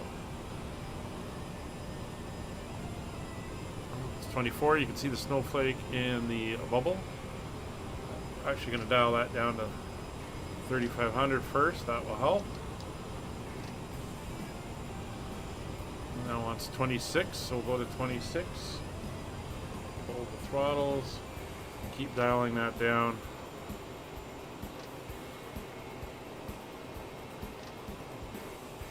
We'll go 3,500 for the initial. We're going to dial it down a little bit more after that for the VNav. Approach. Now we're going to play the throttles to maintain our speed. Just below. We keep monitoring. It wants 25 now, so we'll bring that up. We're just below the snowflake. Should come in line. Throttle up a little bit more. Keep that speed going. And we're above 290, so we're going to switch that over. And 290 is going to be our reference speed for the descent now.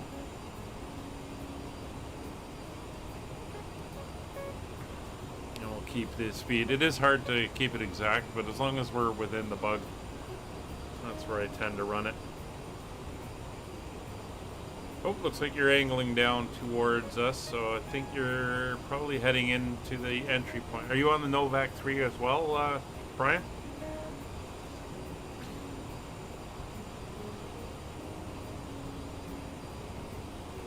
Speed's getting a little fast. We'll bring the power back. 2400 on the descent now.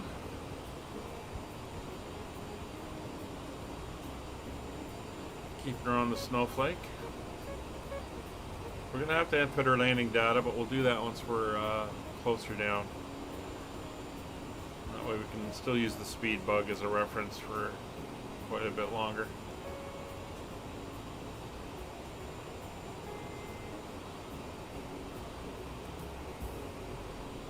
And as we hit these waypoints, depending on distances and restrictions, it will change our angle of attack for the descent path.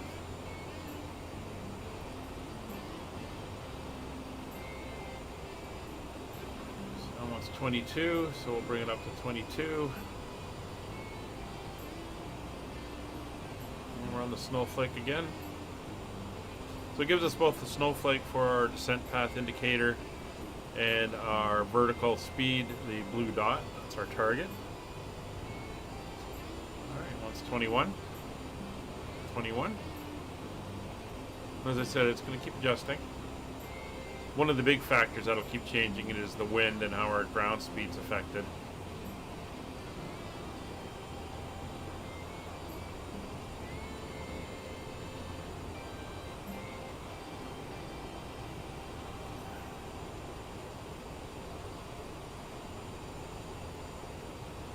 Well,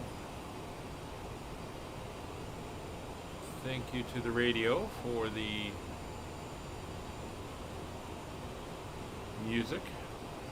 So in 2100, we're at 2100. It's indicating 2100. We're just slightly a hair low of the glide path, and we're slowing slightly, so we'll add a couple points to the throttles. There's 2,400 feet. Seatbelt signs on. I left the landing lights on. Quickly turn those off. Make like you never saw me. So descent checklist. Landing elevation is set. Fuel has been checked. TCAS is set. It is indicating below. Radar is on. CAS has been checked. Everything is good there. Alright, we're past Govett now. Landing data we will set when we get a little bit closer. And approach briefing we have already done. So it wants 1,900 feet now. Slot back, and because we've lowered the descent rate, we're going to need a little bit of throttle just to keep that speed going. And we do have a restriction of 2,500 feet, even though we are going to be still above 10,000, so we're going to have to watch for that.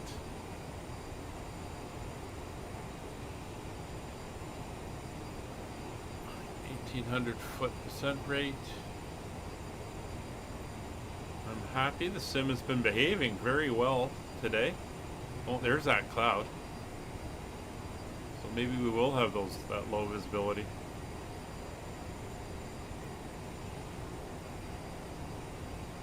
No stutters, no jutters, and no audio issues, so fingers crossed. Everything is looking good. So if we have to, the missed approach procedure is we climb 3,000 feet and track 185 degrees, basically runway heading, to Noxem, which is 10.8 miles. So basically it's straight ahead to Noxem. And at that point, we will go into a hold and then reset for the arrival. Don't think it's going to be required. 1,700 feet it's asking for, so we'll bring a notch back again. A couple more notches on the power, just to make sure we stay within the bubble there.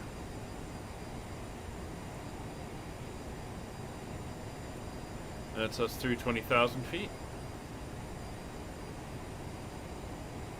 So Winnipeg Airport's pretty much directly ahead of us.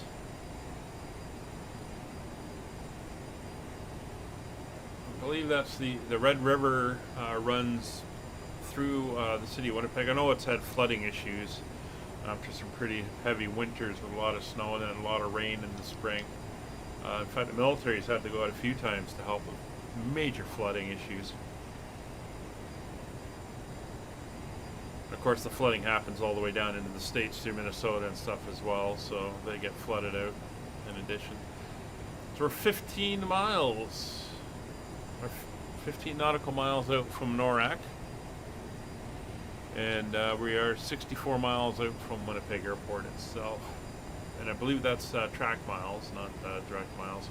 There's 18,000 feet, so we're going to set the baro, and the current baro at Winnipeg is 3021.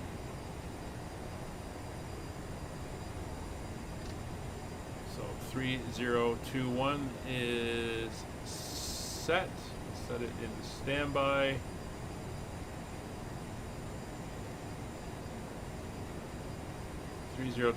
And it is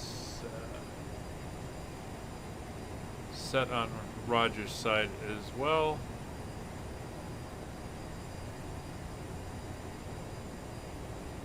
There we go, 302. Oh, well, it's 1021. Why are we? There we go, 3021.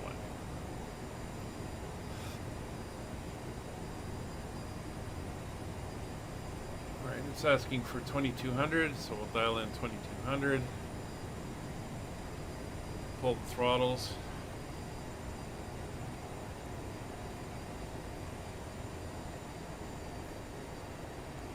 I'm going to have to get back to 250 knots, so I'm going to dial back to 250. We're going to go idle. That should help us slow down. We may have to speed brake a little bit. In fact, we will have to. Speed brakes are out.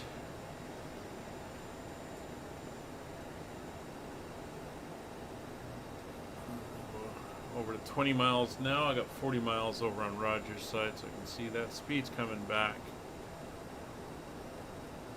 Alright, it's now asking for 17. That's good, that'll help us slow down as well. Hey, Land O'Lakes, welcome.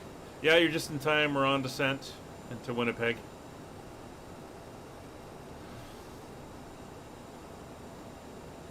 Come off the speed brakes now. 1700, we should still be able to slow down in idle. And we're at the top of the bug, so that's fine. Definitely still got that cloud out front, so we may be facing those minimums. Who knows? Alright, so we're heading up to, and actually we have to be at 250 there, so that's no further speed restrictions. We are going to watch our descent, so it now wants 1200. So bring 1200 in, and we're going to add throttle now. Keep the speed up at 250. And it's 210 at MLOV.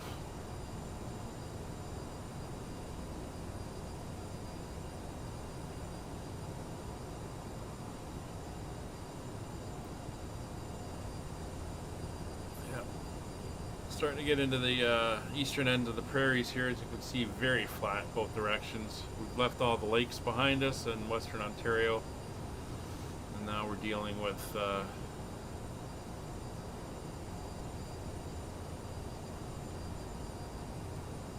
flat prairies, or as the Americans call it, the Midwest.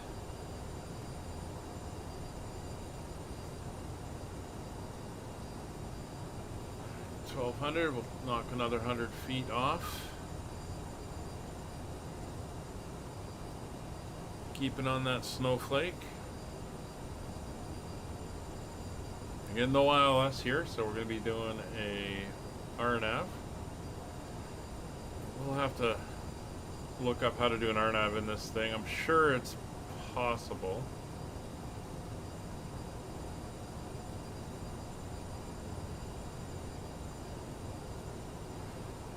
have begun our final descent into Winnipeg. Flight attendants will be passing Not sure if you cabin set to collect the any trash one final altitude down time. to airport Please ensure elevation tray for it or tables are not. stowed and seats are in the full upright position.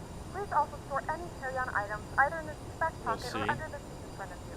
Please complete all Wi-Fi related tasks and stow any larger electronics. Trying to keep that speed up. There's 10,000 coming up, so we'll get the lights on. Seatbelt signs are on. I'll ding them just to let them know we've coming up through 10,000 feet. Oh, we're almost there.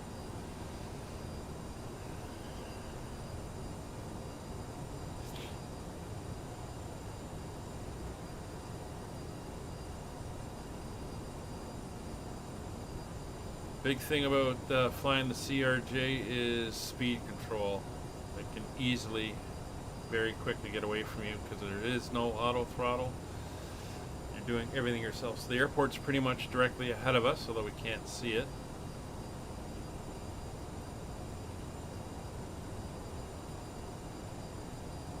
Not gonna worry about anti-ice.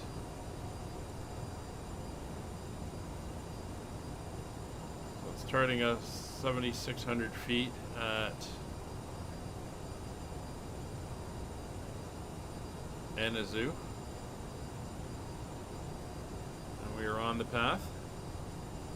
So Nick's behind us and Brian is coming in behind him a little bit further back.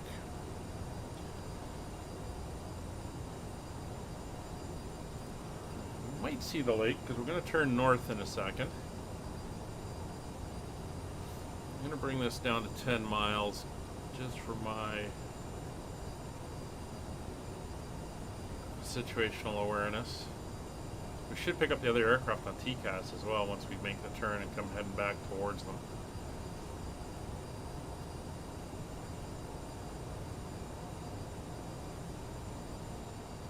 Whoa, we're a little bit of weather load in. I'm going to bring the speed bug down to 210 now. I'm going to start slowing. Bring another 200 feet off the descent rate. We'll bring our speed back to 210 now.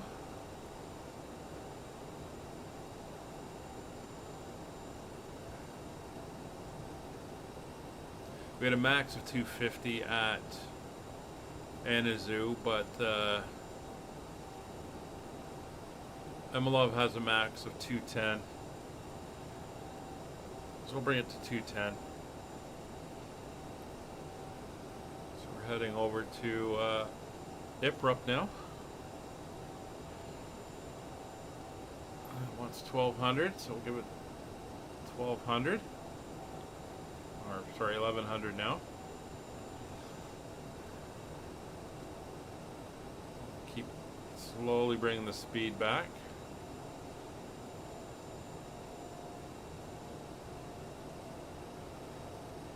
So Land O'Lakes, how you doing? Hope you're fine on this cold Saturday in January.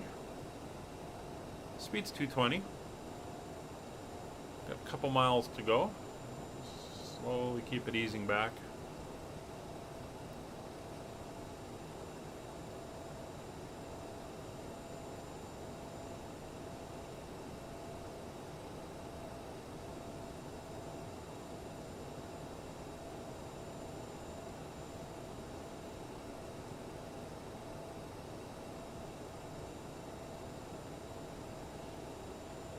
There's 210 knots. 6,000 feet. It wants 1,000. So roll the notch off, one notch off of our descent rate. There we go. And down to the clouds we come. Throw the anti-ice on since we're going into the clouds. Just in case. Oops, speed's getting a little slow.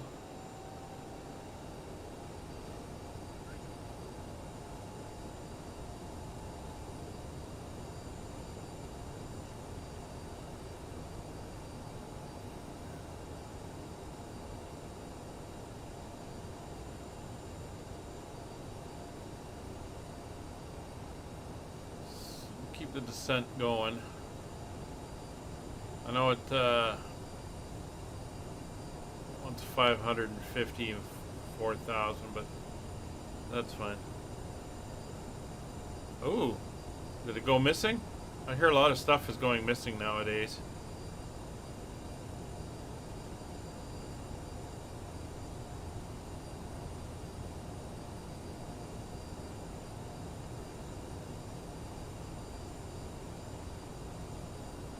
Working our way down to 3,500 feet per minute, or 3,500 foot altitude, and then things are going to start getting a little quick, a little fast. So what I'm now going to do is come over here. We're going to go to our performance. In goes our arrival speed. So 141 is our final. We're going to be coming in at about 150-ish or so. That'll help us.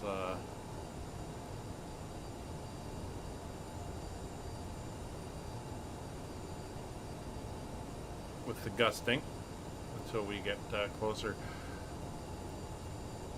Let's get the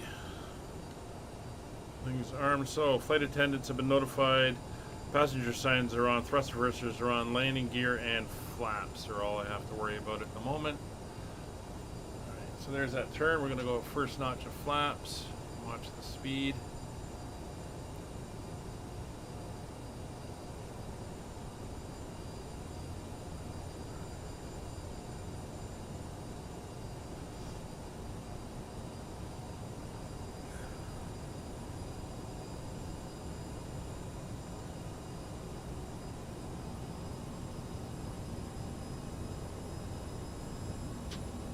Flaps 8, we're going to keep the speed up.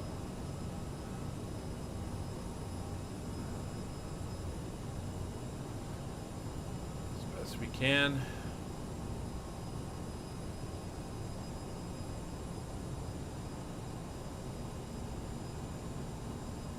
At the moment, 3,500 feet.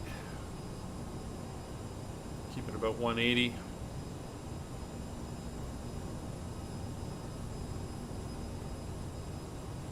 2,500 feet above the ground.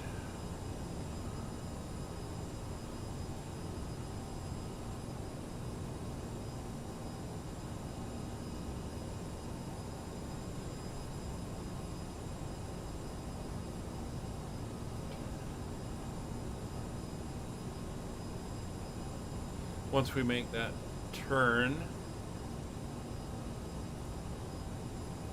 I will set our altitude down to 780 feet, and that should give us the vertical guidance all the way down to the ground. We're in altitude hold mode, so we can go down to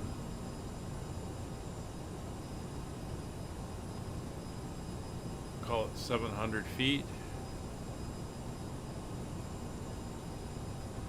Making the turn.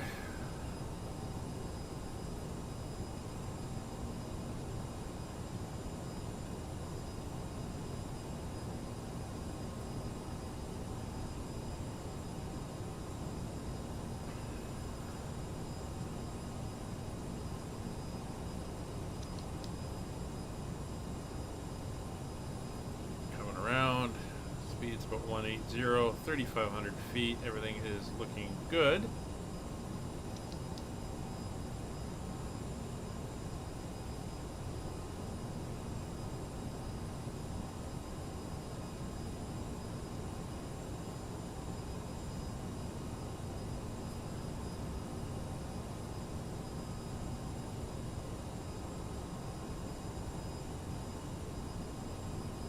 All right, so start our descent. 1,000 feet. Start bringing the speed back. Winnipeg area traffic, Jazz 8109 established on the RMP, or the RNAV Zulu for runway 18, 7 miles out. Bring the speed back a little bit. We're watching. Okay, it wants 1,300.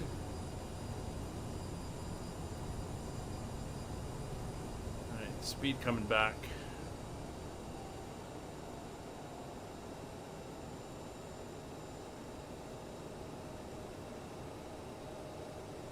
200 knots. Flaps. I'm just gonna watch the bugs.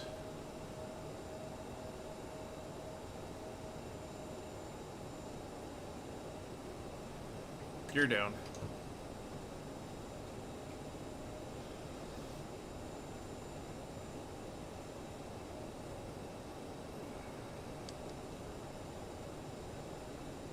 Alright, we've got the runway in sight.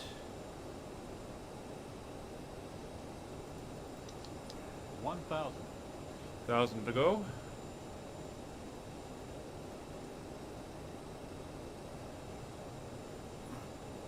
Bit of a crosswind here. Sync rate.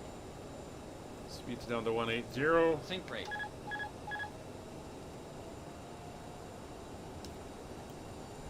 Pilot's off. Yeah, that didn't work out very well. But that's fine. Take manual control. Full flaps. I got snow going by the window.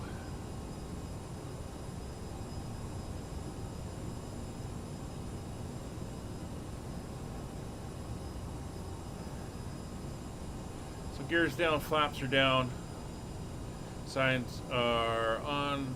Lights are on and reversers are armed. Definitely snowing here. But I do have the runway in sight. We are way slow. 500. 500. Just want that speed to come back up. There we go. 2 whites, 2 reds. We'll have to look into how to do a proper RMP approach. 400.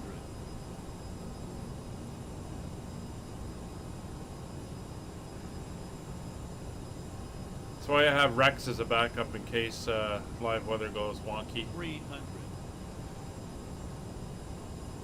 Just me or those lights not quite sitting on the runway. 200. Sync rate. Sync rate. 100. Wow, those lights are way off place. 50. 40. 30. 20. 10. Wow, there's a floater.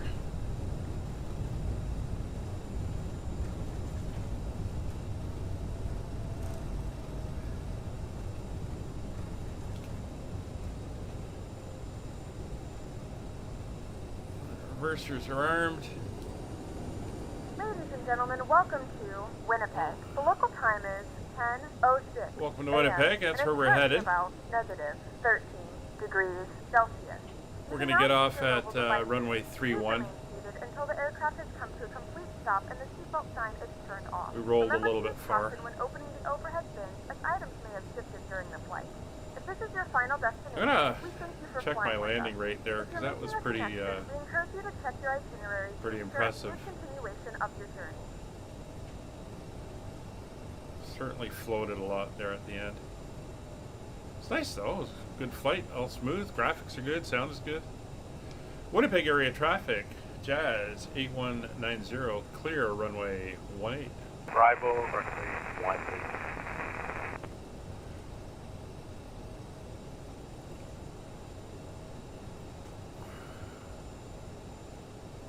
All right, we're on taxiway Victor. Arrived alive. Yes, we did. All right, let's get the flaps up. Speed brake done.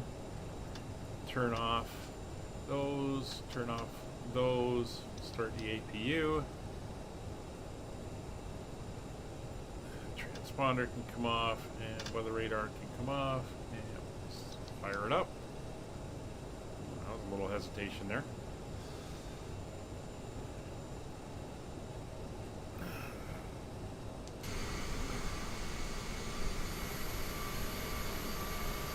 Okay, we're heading over to the terminal. Definitely wintry weather here.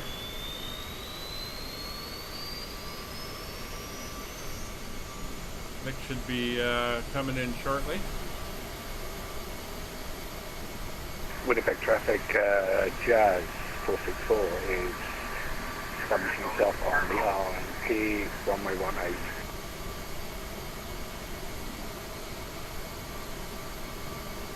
So, Nick, pay attention to the runway lights. They are about 150 feet above the runway, as I found out.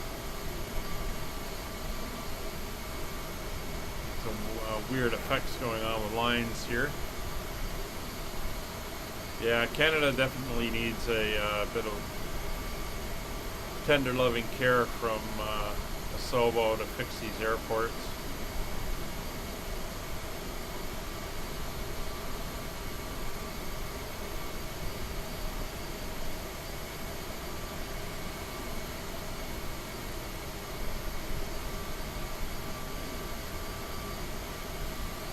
Good though, it does look like winter down here. I can hear the wind howling, we got the snow blowing, snow on the ground. This is definitely what it looks like.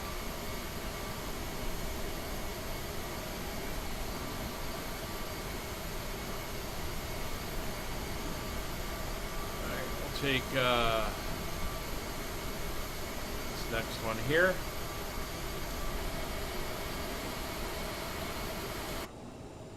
Yeah, it's hard to follow the poppies when they're 100 feet above the ground. Even the main runway marking lights were off. It's kind of weird.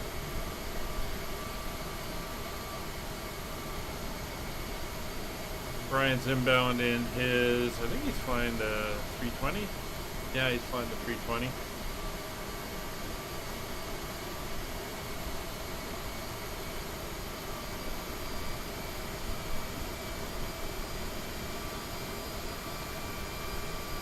That was a good flight. I enjoyed that. Looking forward to getting back into DC-6 tomorrow.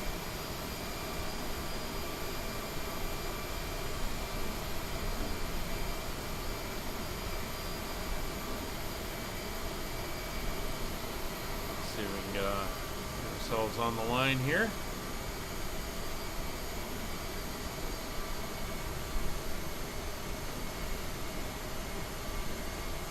There we go. We are here. Welcome to Winnipeg. Current temperature is minus 13 degrees out, minus 19 with the wind chill.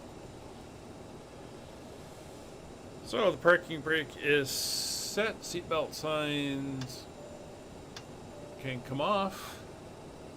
APU is up and running. We have no external power available. That's fine. We can stay on the APU. Nope, not that one. That one. And that one. Anti-ice is now turned off. Fuel pumps are off. Beacons, strobe are off, just the logo.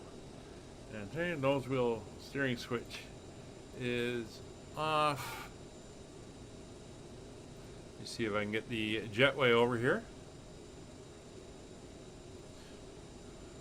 Now we'll see if we can see Nick's landing. There comes the jetway. So go to the aircraft. Chocks are in place. Ground power. Door is closing. And external power is available. We'll shut off the APU.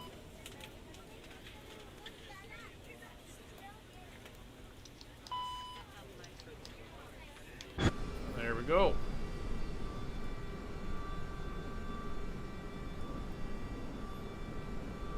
There comes Nick.